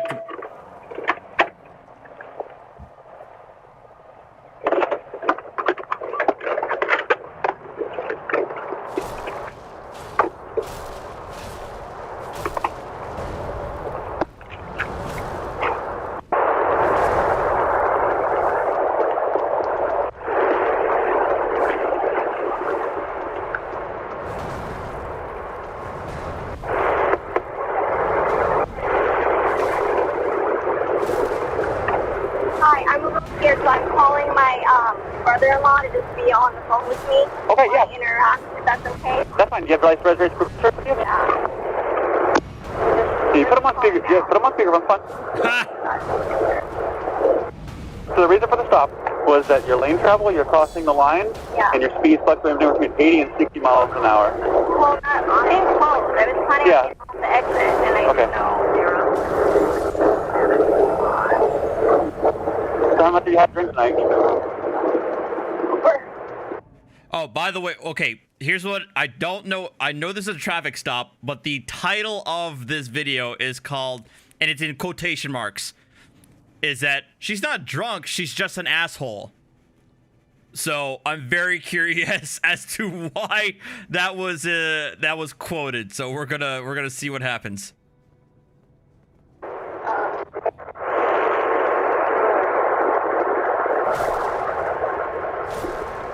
Don't mind me if I'm like here to interact.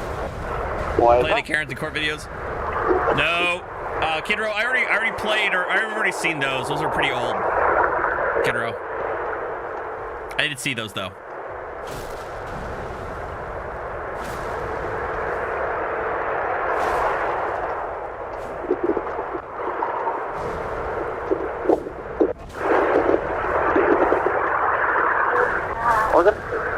Registration? Everything is fine. You're not doing anything that's... You got the registration insurance with you? Yeah, Keep up. Hey, Nathan.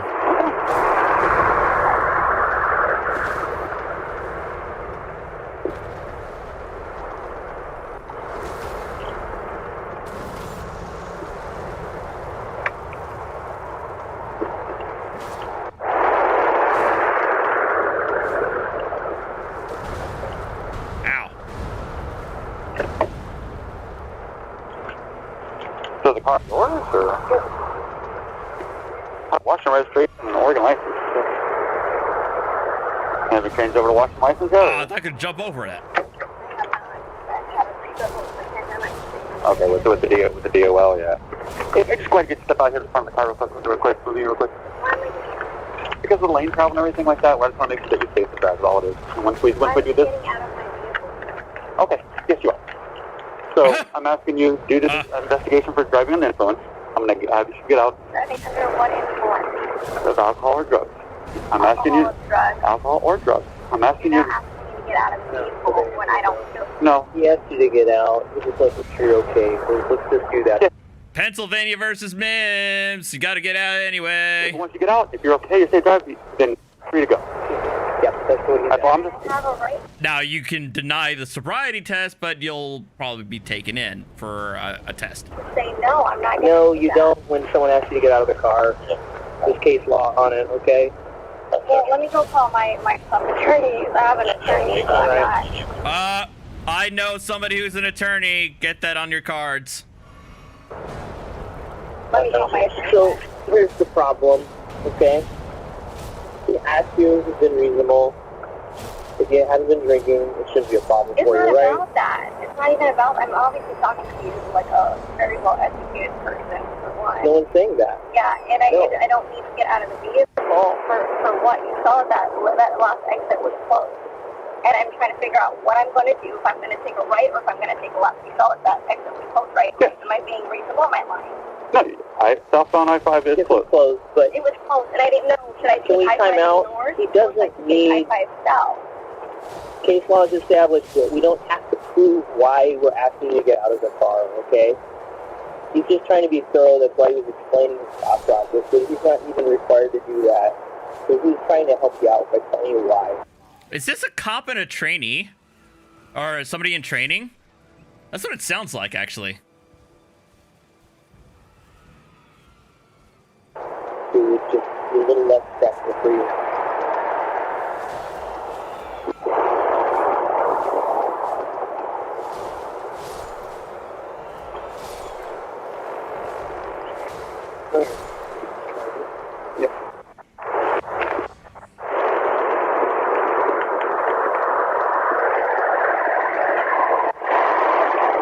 So how many drinks do you take?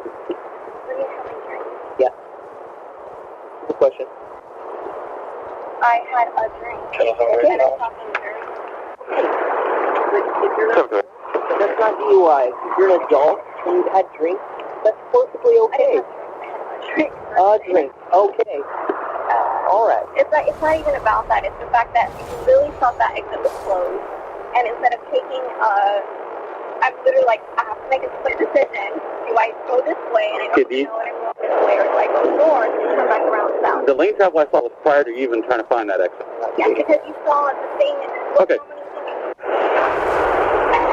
Hey, so I gotta ask you a question. Would you willing to some voluntary sobriety test to make sure you're okay to drive? So yes or no? What do you? I don't understand. This is for me to get out of the vehicle.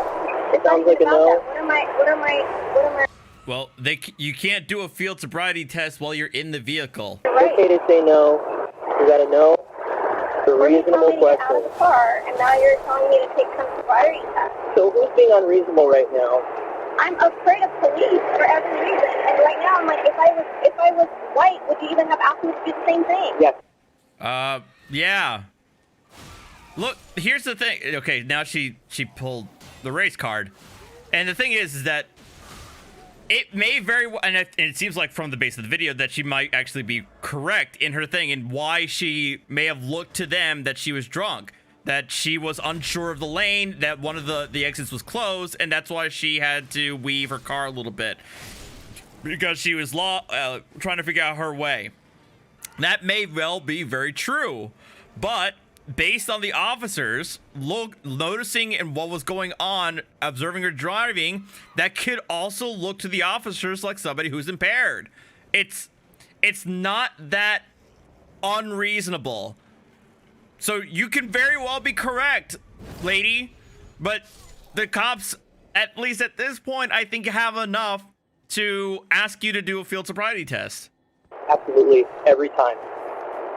I've just... So the only person making this unreasonable is you. He asked you a perfect question. He gave you an answer. Out of the vehicle. Am I being irrationally right now? You're being emotional and unreasonable.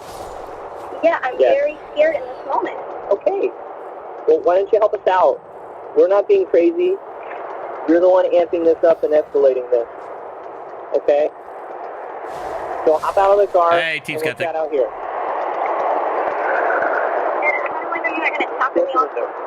On the floor. That's why I'm scared of getting out of the car.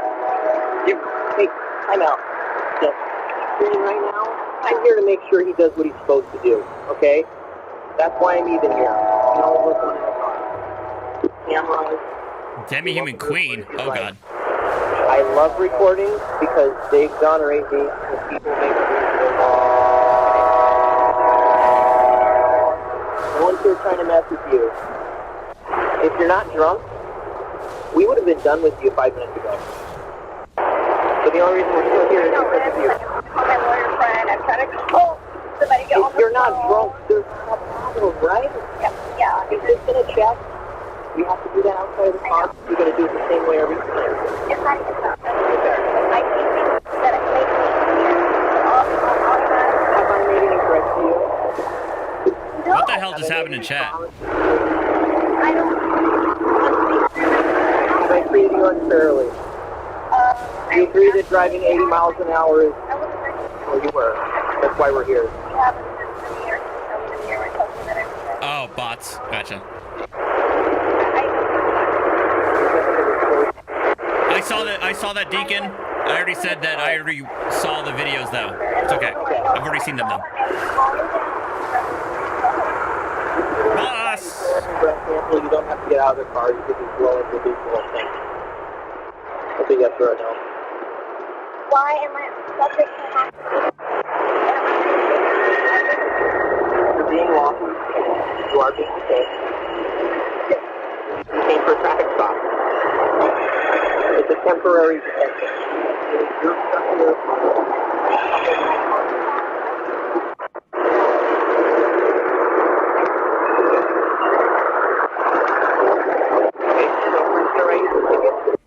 Out of here, okay? We'll be right back. She's not drunk. She's just an asshole.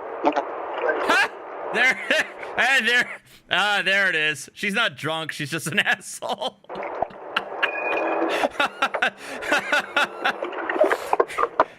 Not the best thing to get caught on got on the recording, but I mean, you gotta lay down facts. You gotta lay down facts sometimes. Insurance? Nope. Writer that. And what about the Washington driver's license? I'm gonna check our tabs too, because they're expiring 2020. Write everything.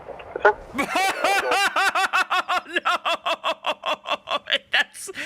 That's what happens. And that's what happens if you decide to be a prick. They're gonna be like, you know what? Fuck this. We're gonna just write you up for everything. Have a nice day. Full sovereign citizen. Oh, she's got. I think she's a soft. Yeah, no swearing, no. It's not even that. Like, we'll talk about how to avoid getting stuck in limbo. Okay. 2020. Yep. 9/7/2020. So write her that. Is that her car? It is. But she doesn't have a. She has a Washington. So 80. I know, right? It sounds like a classic blues. Insurance. Let's do that. Good.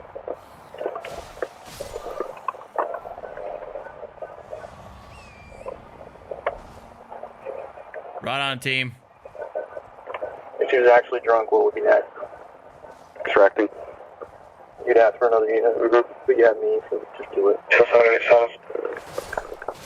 7 to 8. 7 to 8.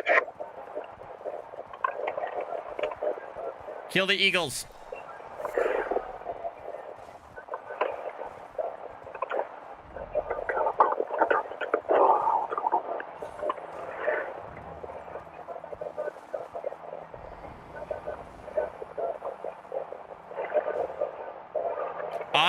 I play almost zero sports games. I used to a long time ago, but I remember getting the last Madden I got, which was like over a decade ago. I was terrible at it and never really played sports games again.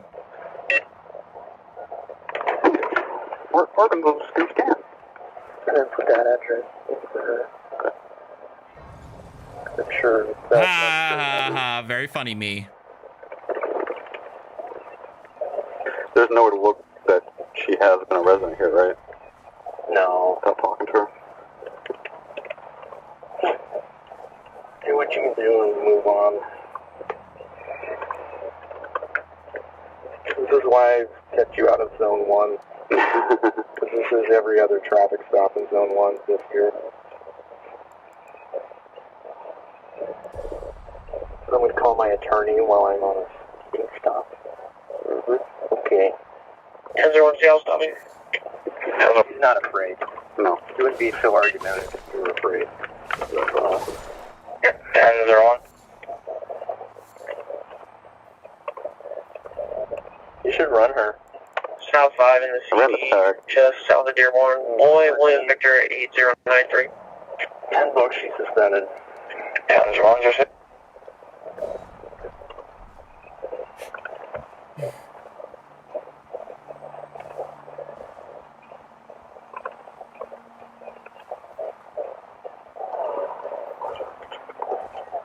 $1988.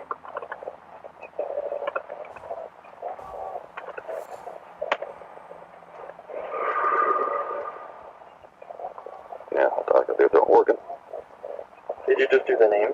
Yeah, I did. But it did. Still leave it as Washington. Okay, I did. Yeah. It did, and nothing happened. Oh, okay. So I gotta do an organ now.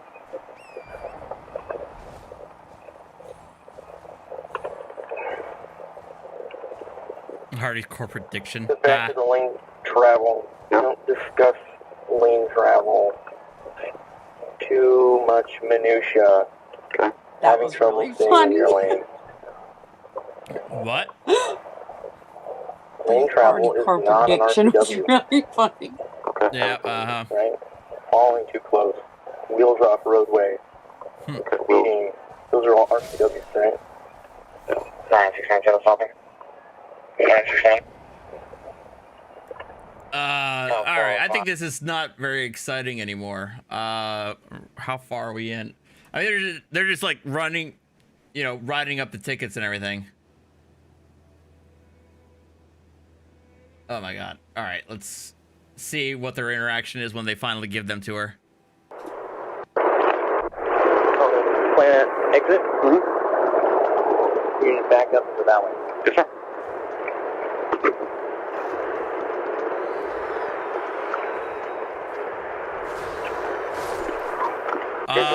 In your license back? This is my wretch class. I play it as a wretch. 15 days respond. There's 8 ways to respond in person or in court. But I'm playing a dex build. 3 different options. That's right there. Yep.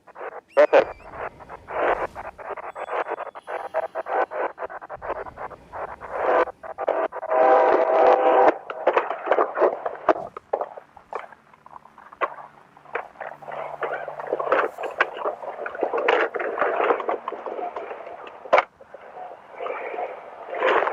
I'll leave the camera running for a few minutes until she leaves. Nope, she's gonna go. Drive away. Back up like I... What the fuck? What is she doing? Shutdowns are on top.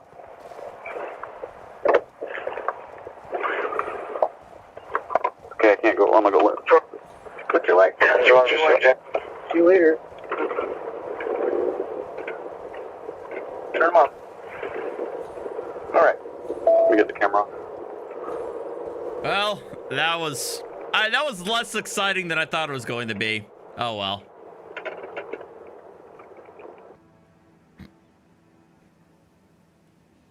All right, by request.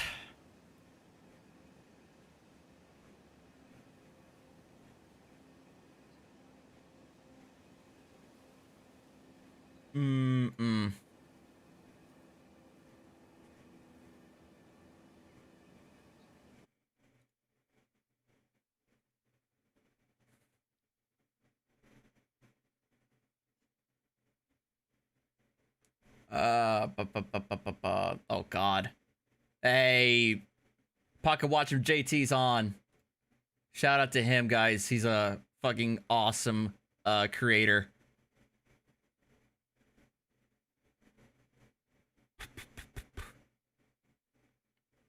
Ozzy Man. Well, I haven't watched Ozzy Man in a minute, so not Ozzy Osbourne. What's wrong with me? Ozzy Man reviews.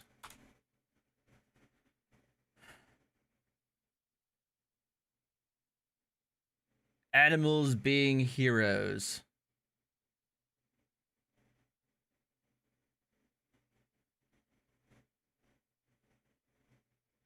Aggressive weather.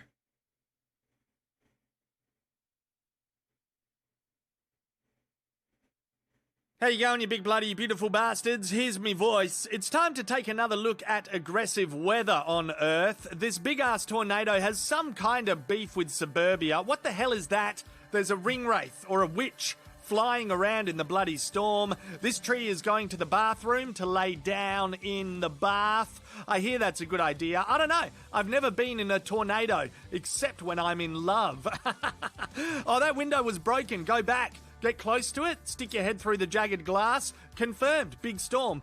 Oh yeah, the new renovations look great. It should definitely add value to the property. Oh my god. Jimbo, what property? I don't see anything in front of us. Fuck, let's go to the pub. I knew building on the waterfront was a shit idea. This right here is passive-aggressive weather. Planet Earth is like, I'm not going to send a hurricane or an earthquake or a flood of lava towards you pesky humans today. I'm just going to slowly erode the land and swallow up your houses in my own time. No rush. I have all the time in the world. Part of me wishes Earth would be up front. Oh, crap. I just started a boss fight, and I'm not ready for it. No playing dodgy games. Oh, my God.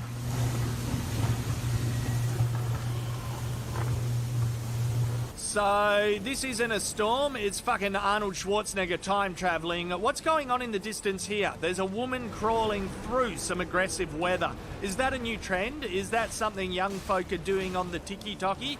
Actually, I think she's got roller skates Fucking on. TikTok, am I right? Out for a good old-fashioned roller skate, and now it's turned into a good old-fashioned fight for survival. Get to the chopper. Now there's another person that's taken their kid for a walk. I'm sure that's a pram. What's going to be next? Someone on a bloody unicycle out there? No, no, no, no, no, no! Family down, family down. Drag the kid and the pram to safety ASAP. It's character building. It'll be a good memory for the kid eventually. Hey, Granddad, remember that time you took me for a walk? That was fucked. Yeah, just follow the roller skate, Sheila. I admire humans who make the best out of a shitty water-based situation. The band in the movie Titanic. This guy, I think they have a spot-on attitude in situations with rising water.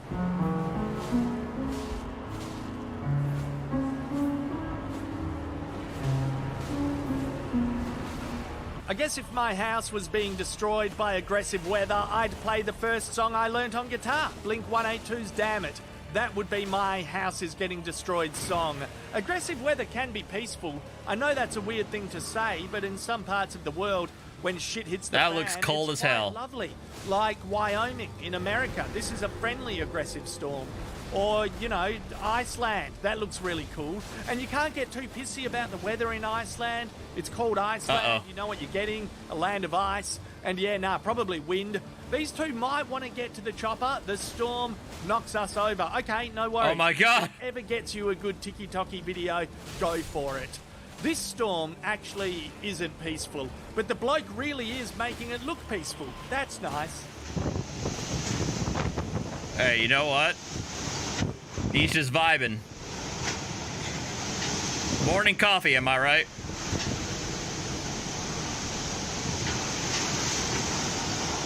How the hell am I gonna get up there? Thank you as always for watching. Please do whack the like button and subscribe if this is the first Ozzy Man video you've ever seen. And send me your videos that you've shot yourself to ozzyman.com/submit. You instantly go on to get a discount for me bloody merch shop as well when you send in a video. ozzymanshop.com. Links in the post description below. See ya. I'm actually wearing his shirt right now underneath this sweater. I'm actually wearing his Fuck Cancer t-shirt right now. Ha.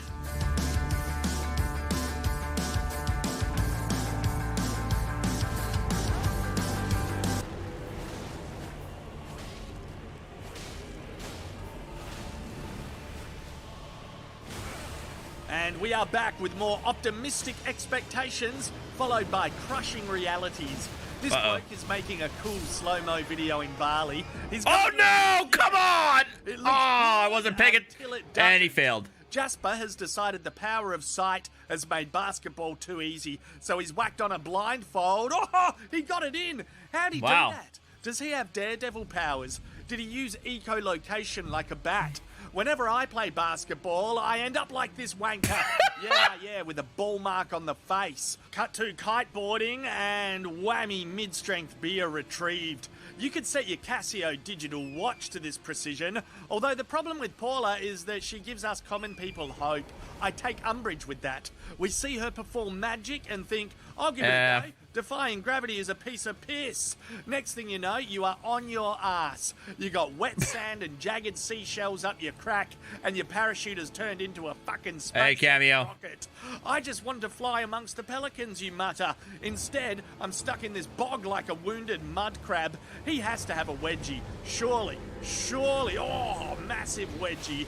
He's going to be on an operating table, having his undies surgically removed, and thinking, I never should have tried kiteboarding. Hopefully he's got a receipt for his fancy new gear. The missus will 110% be like, I told ya, you always do this. You spend thousands of dollary dues on a new hobby and end up with a debilitating wedgie. And who's there to pick it, Steve? Who picks it out? Me. Okay, yeah, nah, he's done. He's going home. Big hoppy hop followed by a roly-poly. Wow, we all this is gonna fail. Shoelaces like this guy. We do. Realistically, this is most of us. Our shoelaces are on fire. Well, we're oblivious. Absolutely oblivious. Look at this cheeky Adonis. I want to make it clear he climbed a ladder while doing 360s in ripped jeans. Whoa! Now he's playing hacky Like an epic. Oh, the ball is on his nose. Fair dinkum. He's like a seal. Whenever us normal, unenhanced individuals do ladder tricks, it goes like this. Yeah, we end up concussed. Oh, ziplining to the nearest supermarket, easy peasy. We can all do that. From one average bastard to me fan base of average bastards. God, don't fall, don't fall. Oh, no. And you're stuck. We're both people simultaneously. We're the bloke who is stuck, and we're also the bloke who got stuck trying to save the bloke who is stuck. I'm not paying attention to a boss fight. Alright, this was a mistake, y'all. We're on a road to nowhere, or a zip line to nowhere. This ain't no weak sauce boss either. Umbrella. Give him a pull. Nah, fucked it. This fella is practicing breakdancing in front of a decrepit building. He keeps spinning and spinning. He's like a perpetual fucking motion machine. He could power a whole city. He is a renewable source of clean energy. Meanwhile, this guy is like all of the greenhouse gases. When you see something like over-the-back putting wizardry in golf, naturally a mere mortal will want to do something similar. Instead, you fall on your ass and end up in a river. Don't try that at home or anywhere. Overall, we can dream and think we're like this slick, cool, wedgieless guy who has no time to wait for an escalator to transport him to the bottom. I descend on my terms. But in reality, we're all just this drunk bloke walking in the wrong direction. And that's okay, because he'll get there in the end. He'll get there. Eventually.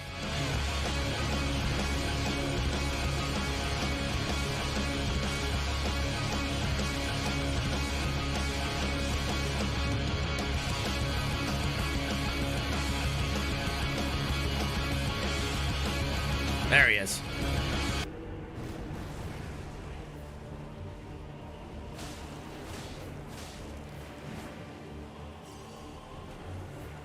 Got my souls back. Lucky People Part 2. It looks like there's a green light. Yeah, finally. Oh, look out! Oh no, he's dead. Oh my God. He's landed on his feet. There's nothing lucky about being hit by a car. I get it, but it's pretty lucky if you're propelled into a massive flippy spinny and land on your feet. He gives the driver a spray, understandably, and hobbles. I would love to have a mid-strength beer with Ozzy Man. Oh, that's lucky. They didn't even touch that motorcyclist. He'll say, oh yeah, I meant to do it. I meant to fit through that tiny gap.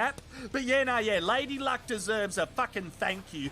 She deserves more than that, actually. She deserves a meal and a movie. You'll see this fella's fate is 100% in the hands of Lady Luck. There it is. The safety Jesus Christ! and for some reason, he's not shitting and vomiting everywhere. Don't do it, don't do it, don't flirt with big holes in the outback. Bugger me. His mates have got to be sick of him. He's probably one of them cheeky wankers that gets away with everything. Back to fast cars, you're now entering destination. Perfect. Oh my God. He celebrates by popping a wheelie. The fact this bloke is outside in this weather already tells me the odds of something bad happening is high. Oh my God! A big fuck off slab of concrete. I didn't expect that, I'll be honest. I did not.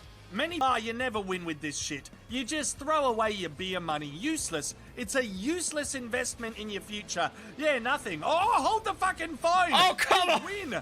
I won't lie. Part of me feels like the person making the video might. You got all of those. No. Gambling. Is that has to be fake. Or is it outright bloody? That's faked. Fake. Fake as hell. Stop running on the road, mate. Oh, that would have been game over for me. Here's another. Oh, he's not even doing any tricks. He's simply getting lucky. Yes, go, run. Fuck. Here's a third out of control car. A fourth. He's good. Everyone else is totally shit mixed, but that guy made it to safety. Nice day to go get some milk. No, it's not. The pedestrian is like, what was that? And almost gets electrocuted. A power cable fell down. You could have got squashed or electrocuted. Take the rest of the day off. Seriously, go home, run a bath, make a chamomile tea, and don't get out of bed until next Monday. This is an abstract lucky one. I'm calling it lucky because many people put their work online and it's hard to get it seen. This fella's talking about uranium and science. Oh, there's George Lucas, the creator of Star Wars, walked into your shot.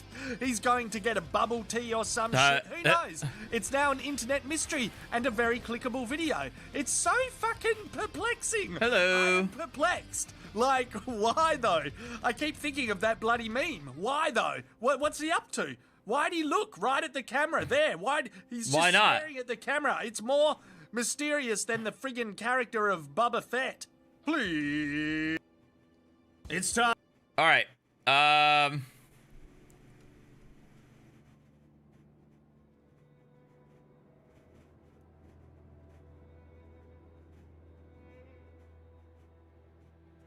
Animals being heroes, why not? Sorry, no time for pleasantries. We've got a situation on our hands. This child monkey is trapped on a power line. I get it, Alpha. Freaking out. He's like, I never should have dared him to jump over there. I thought it would be funny. Turns out it's negligent parenting. Here comes Mum. She's like, you can't be trusted. Look what you've done. I leave you alone for 5 minutes and now our child's stuck. She tries to jump over and grab him and says, oh, bugger that. It's too scary. No. I can do it. Oh, here we go. Can Mum get it? Yeah, Mum's got him. All right. Woo! Good stuff. Welcome to Animals Being Heroes, everyone. Oh, here's a hero in a half shell helping out his mate. Apparently, if a turtle or tortoise falls on their back, they could end up dying. So this is a life-saving act. Oh, thunk. There we go.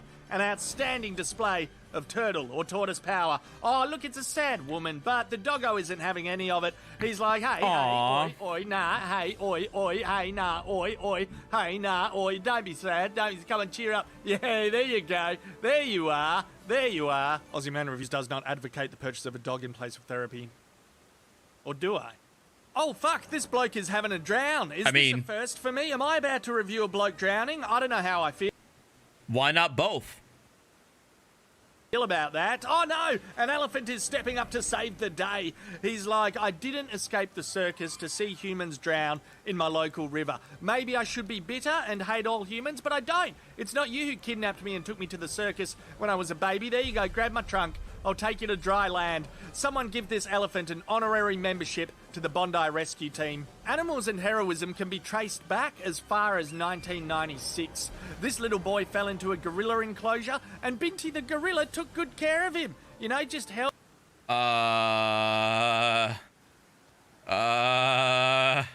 Well, this one helped. We're not going to talk about the other incident. We're not going to talk about that. Him and then bloody petted him for a little bit and gave him back to the zookeepers. No one had to get shot. Whereas Harambe, well, we know. Oh, God damn it. Hey. Oh, well, there we go. As a villain. I think about this incident weekly or bi-weekly, and I reckon that everything that's gone wrong with the world started from this moment. Bushfires, pandemics, the ending of Game of Thrones. It all started after this. Think about it. Sorry, back to the happy videos. K9 hero alert. The doggo pushing a bloke in a wheelchair. What a fair dinkum good boy. There's a reason why doggos are called man's best friend. Here it is. This black swan is sharing the love and feeding the fishes. I want to call the swan a hero, but I think it might be doing this for the TikTok clout. It keeps talking Didn't about you hear that crimes against humanity such as handcuffing people is torture? Yeah, I know. Spread it. And Spread the video. incarceration is Hashtag torture. Hero swan, yeah. Here's a little doggo crossing the snowy road. It's very cute. Where are its parents? Oh no, there's a car. It's going into reverse. Oh fuck! Oh, that was a very intense few seconds. My butthole puckered up in this video. Buffalo saves turtle. I wonder what happens in this one. Yeah, the buffalo's trying to flip over the turtle or tortoise. Is it the same dickhead as Oh my god, I just got wrecked. Turtles or tortoises keep managing to fall on their back? That's what I want to know. Oh, he's bloody done it. Look at his face. He's chuffed. There's the cheer squad. This buffalo is a textbook hero. Buffalo saves Overall, turtle. Not all heroes wear capes. Some have tails. Some have big-ass trunks. Lots of them are dogs, funnily enough. There's hero dogs. But yeah, we're lucky to have all these animals. Fuck yes, hero animals. Fuck yes. Thanks again for watching, people of Earth. Please do whack the...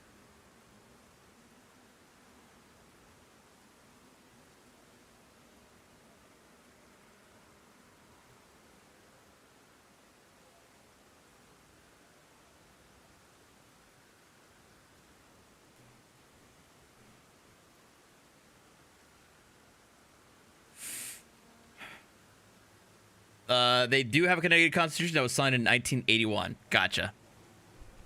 Right, I forgot that they had it's called. I knew it was the Canadian Bill of Rights, but you're right. The official title is like the Canadian Charter of Rights and Freedoms. Casual Geographic. Oh God. You're gonna.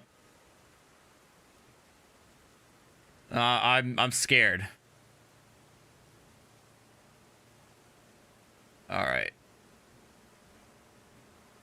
Butterflies have been known to drink blood, and that's honestly not even the worst part. Butterflies will do this weird-ass thing called mud puddling, and basically it's when they try to suck the nutrients out of any organic matter. Which is why these knuckleflies will suck the blood from the bodies of animals that have already tapped out of life. There's a species of butterfly in Spain that is attracted to the smell of a fresh corpse, and they'll pull up to the body just to get a taste. Well, that's about right. They'll do this mud puddling thing with rotten fruit, literal deuces on the ground. Some will even drink the tears of other animals like sleeping birds or reptiles like turtles. There's even a type of butterfly that'll go out of its way to irritate the eyes of turtle and came into forcing the tear up just so they can drink the tears from minerals. Jesus! Because they don't discriminate, they'll do it to you too. In fact, there are some butterflies that are attracted to human sweat. Also, unrelated fact, most of a butterfly's taste buds are on its feet. So the next time a butterfly lands on your hand and makes you feel special, just know he's using you. Once he gets his taste, he'll just leave you and move on to the next. Because butterflies are just boys with wings. Let's talk about the bird that drinks literal blood.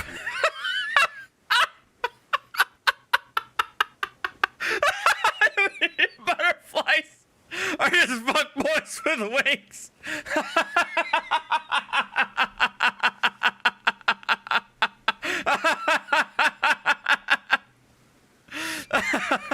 That's fucking great. Fuck boys with wings. This tiny lure is found only on the islands of the Galapagos. The vampire finch will peck at larger birds like the... I don't think guidelines will let me say this. You know what? You know what? He's got 1.89 million subs, but I'm gonna say it. He wants to say the blue-footed booby. Bird's name, but I'm gonna let the comments do it for me. These finches will peck at the birds until eventually the skin breaks and blood starts oozing out, which they will drink. Scientists believe this started because the finches would eat the parasites off the birds but accidentally break skin and draw blood in the process. But then they started drinking the homemade Kool-Aid and decided to make it culture. But now they just see bigger birds as flying blood banks. It doesn't really hurt the bird that it's getting it from, and the vampire finch gets free calories to keep it alive during a drought. God It's damn. not the only thing that can drink blood without a law degree. Some bats and butterflies... Hey! Hey! Was that a lawyer joke?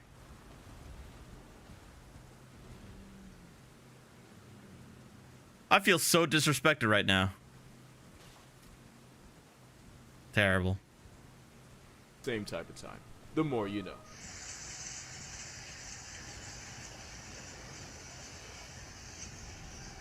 Okay, so 2 things. 1, that's not a rat. It's a South American flavored rodent called a pacarana. It's like a travel-sized capybara. And 2, pacaranas have really sensitive skin, and putting soap on it removes essential oils from it. So best case, the soap is just mildly irritating to them. Worst case, this not a rat is in legitimate pain and is desperately trying to get it off. Either way, it's not a good look. Not to mention, if that soap isn't pet friendly, let's be real, it probably isn't. There's a good chance it could be burning its skin. Because I definitely just ruined this video for y'all, here's a pacarana cleaning itself but without the soap. Aww. What the fuck?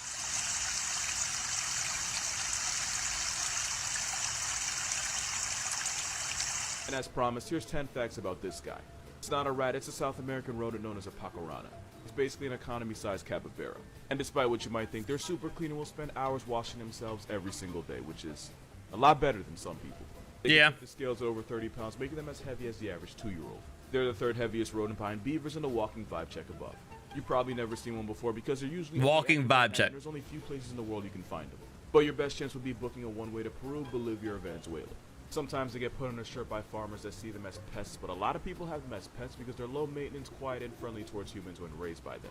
They're cute now, but 2 million years ago there was a giga version of them that grew to 5 feet long, Giga. in the same weight class as the car at up to 3,500 pounds. And this hippo rat was estimated to have a bite force 3 times stronger than tigers today.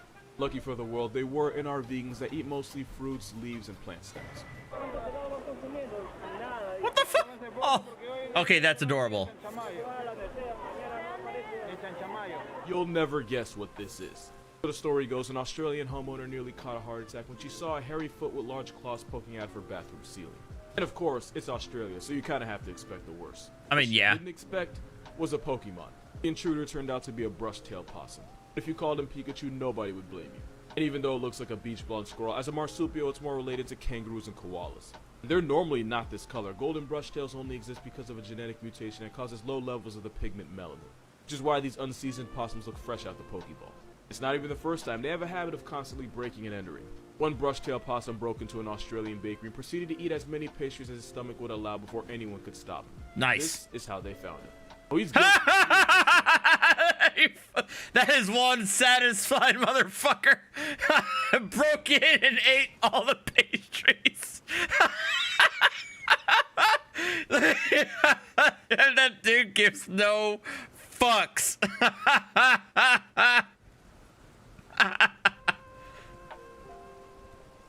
This picture looks creepy, but there's actually a pretty heartwarming story behind it. Rick Anderson is an Australian diver who's been exploring the ocean off New South Wales for more than 30 years. One day he was diving as usual when a shark approached him. The shark was a harmless baby Port Jackson shark that swam right up to him. Rick didn't make any sudden moves to avoid scaring her. Yeah, the shark's a girl. Started to pat her and even cradle her in his arms. Yeah, we are still talking about a shark. Also, this was 7 years ago. Now every time Rick enters the water, the shark will immediately rush over to him and brush against his legs. And when he holds out his arms, the shark takes it as an invitation to lay on them. In the 7 years he's known her, the shark went from a 6-inch pup to a 6-foot adult. Despite this, they're still able to instantly recognize each other. He's basically his dog and acts like it too. Doesn't even like feed her or anything, the shark's just actively choosing to be around him. Just like you'd expect from any healthy long-term relationship, she's even met his family. Rick eventually introduced his 3 kids to the shark, who got a hug from each. Moral of this video: sharks are really just the pit bulls of the ocean. Meet the real-life cat dog. So there's actually a story behind this. Basically, it was one fine day with a wolf and a purr. This baby was born, and as you'd expect, it caused quite a stir. You're a goat if you got that reference, but nah, it's one of the oldest and rarest dog breeds in the world, the Hmong dog. It's an ancient dog that was believed to be first bred by an ethnic group of people from China and Southeast Asia known as the Hmong tribe. And this cat dog was really popular in the mountainous regions of Vietnam, where they were used as hunting partners and guardians. Since most believe this dog happened when a native dog was bred with a jungle wolf, they still retained a lot of their hunting instincts. Which means even though they look like the product of a really questionable one-night stand, they'll chase and erase any cats they run into. You don't want them around cats, it will always be on the side. Because they were used to hunt, they're really trainable to the point where even the Vietnamese police will use them for police. And because they're so rare, getting a purebred Hmong can make your wallet at least $1,000 lighter. For a purebred puppy, your kids might not go to college. Because they spawned in the cold, rainy mountains, they have a thick fur coat to keep them warm, and probably the reason why they're so expensive. Also, you might know this guy. This little dude from Vietnam is named Sui, and he's actually a crossbreed between Hmong, and I'm actually not sure what else he is. All I know is that I would commit very much first-degree murder. Life, no parole, no questions asked. Here's a fact you definitely did. I mean, yeah, he's cute as hell. Underwater to avoid getting eaten by cannibals. This is an Argentinian wide-mouthed frog, and it's the most ambitious cannibal in the world. Not only will they go no, fuck that. Their own kind, Wymounts have been known to try swallowing frogs physically bigger than they are, even if it means choking to death. In fact, these frogs will keep shoving food down their throats until their stomach rips open. And it turns out even tadpoles will eat the babies of other species of frogs. But they don't eat each other. These tadpoles will let out a short and high-pitched scream whenever they come into contact with another tadpole. Seriously though, fuck frogs. Frogs are creepy. And scientists believe that scream is the only thing stopping the bigger tadpoles from friendly firing all their siblings. Which is why if you touch one of these tadpoles with an object like a spatula, it'll literally scream for its life. Fuck no! Once they're adults, no amount of screaming will stop him from bundying his entire family reunion. Because I could be wrong, but this is the only animal in the world that'll literally unalive itself just by overeating. Except, no, I'm not gonna. Some of these frogs will Pac-Man everything until the buildup of fat causes them to go blind. Oh, and then This right here is a bush turkey. Smoked. A bush turkey? That right there is the heaviest flying thing on the planet. It's called a Cory buster. They're found in Africa, and the biggest ones can tip the scales at over 40 pounds. It's like a 5-year-old being able to fly. When they want to attract a mate, they make this loud booming call. When they want to flex on you, they sound just like Bowser. What the fuck? This Saharan steroid goose has a gullet pouch that inflates like a white balloon, which they use to make those mating calls while also dancing for female validation. Sometimes two male busters will square up and spend an hour smashing their bodies into one another while also trying to stab their rival until one eventually taps out. The winner gets all the females in the area, and he'll get every last one of them pregnant and then play no part in raising any of the children. Basically, every buster is a bastard. Also, this African bush can have a wingspan of over 90. Every buster is a bastard! Since they're loudest in the morning, being neighbors with one means you wake up. Oh, god damn it, I died! You can probably think one animal for it. This absolute unit is Charles Atlas. As a kid, he was a scrawny 97-pound weakling that would get sand kicked in his face. No, seriously, it actually happened. Buddy was too poor to go to the YMCA, so after being inspired during a trip to the zoo, he came up with his own workouts based on dynamic tension. Basically, the idea of pitting one muscle against another. Not only did Mr. Atlas become a walking vibe check, he would go on to sell his workout program to millions. And fun fact, one of his clients was David Prowse, aka the dude that played Darth Vader. All this time, and Charles Atlas became known as the grandfather of the modern fitness and bodybuilding industry. Wow. And this was all because when he was a 97-pound kid, he visited a zoo where he was inspired by... Yeah. So if Swole is the goal and size is the prize, Tony the Tiger is the reason why. God damn. Actually, another fun fact. A tiger's legs are so strong that they can remain standing even when they're dead. Now the more you know. Here's how rats got banned from an entire part of Canada. Alberta is the only place in the world inhabited by people with no residential population of rats, and rats are forbidden from establishing there. Meaning if a rat illegally enters Alberta, he and his entire bloodline will be erased with extreme prejudice. It all started when the Alberta government decided they were not having that rat nonsense on their side and declared war on them. But unlike Australia, they were actually ready. They killed rats to be the biggest threat to national security and so created the Rat Control Program. Like they would have conferences on how to stop rats from ratting. 2,000 posters and 1,500 pamphlets were passed around railroad stations. They had straight up like war propaganda posters for rats. Offices, schools, basically anywhere you could see them. The U.S. had a no, Deacon, I love you, but no shanties.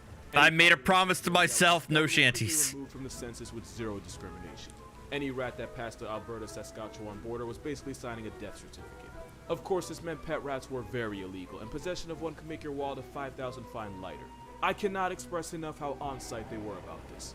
In 2004, someone released 38 rats in Calgary, but by the time officers arrived, yes, officers were called, it was that serious. The rats were already past tense by residents armed with brooms, 2x4s, and shovels, and whoever did it was promised a $190,000 fine.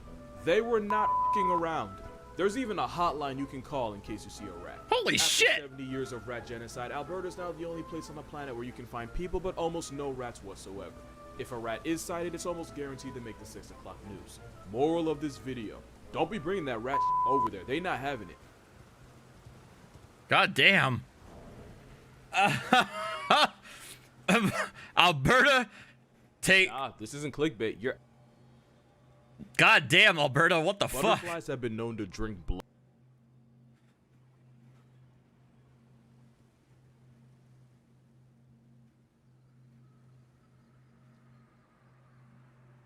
Ugh, now I'm hungry.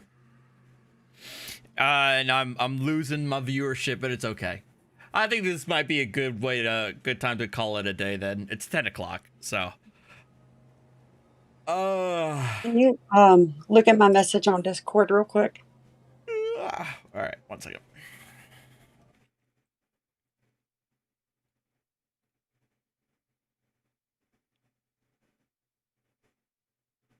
Yeah, guys,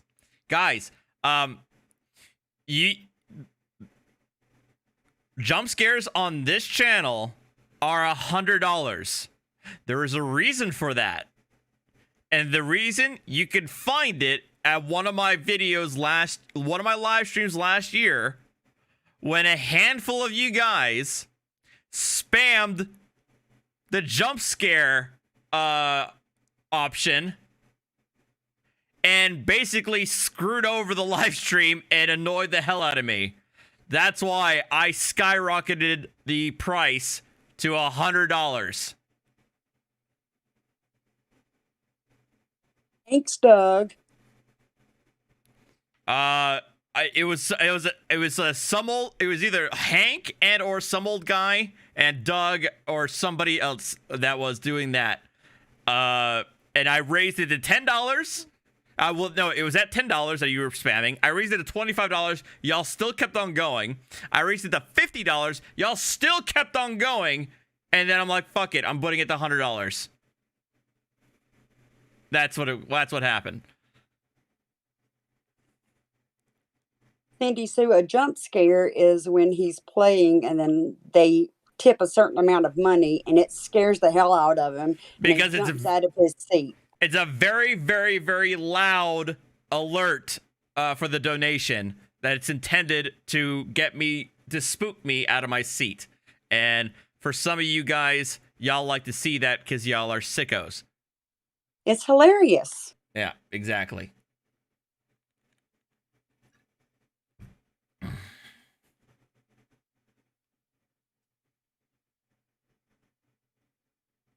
So, yeah, that's the reason why. Anyhow, I think that's going to be it for me then. Are there any other super chats that I missed? I don't think that anybody sent any since then, since Joshua Lee. Yeah. I just looked 5 minutes ago. I didn't see one, but let me just double check. No, that's it. All right, guys. Well, please hit that like button on your way out. Hit that and subscribe if you haven't already. I appreciate it. For God's sake, subscribe. Please subscribe. Where are we? According to my ticker down here. Oh, God damn it! You're at 9957.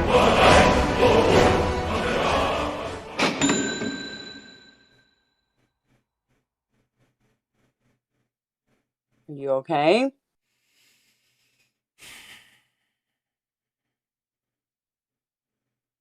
I don't know what you're talking about. Shut up, Doug. You know exactly what you're talking about. Fuck you, Doug.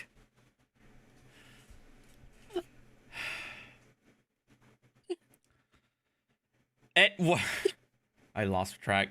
I'm 50 away from 10,000. Doug, you son of a bitch, thank you for the $100 super chat. So there you go. That's why it's $100, because you guys are degenerates. Yeah, it was Doug, Hank's Corner, and some old dude who were like taking turns on that live stream, like just killing me. So you're 42 away. 42. All right. Thank you guys again. Hit that like button on your way out. Tell your friends, and I will see you guys next time. Take care, guys. Adios. A pimp, not a simp. A pimp, not a simp. A pimp, not a simp. Oh, that's right. Kitty was also in on it as well. So screw you too.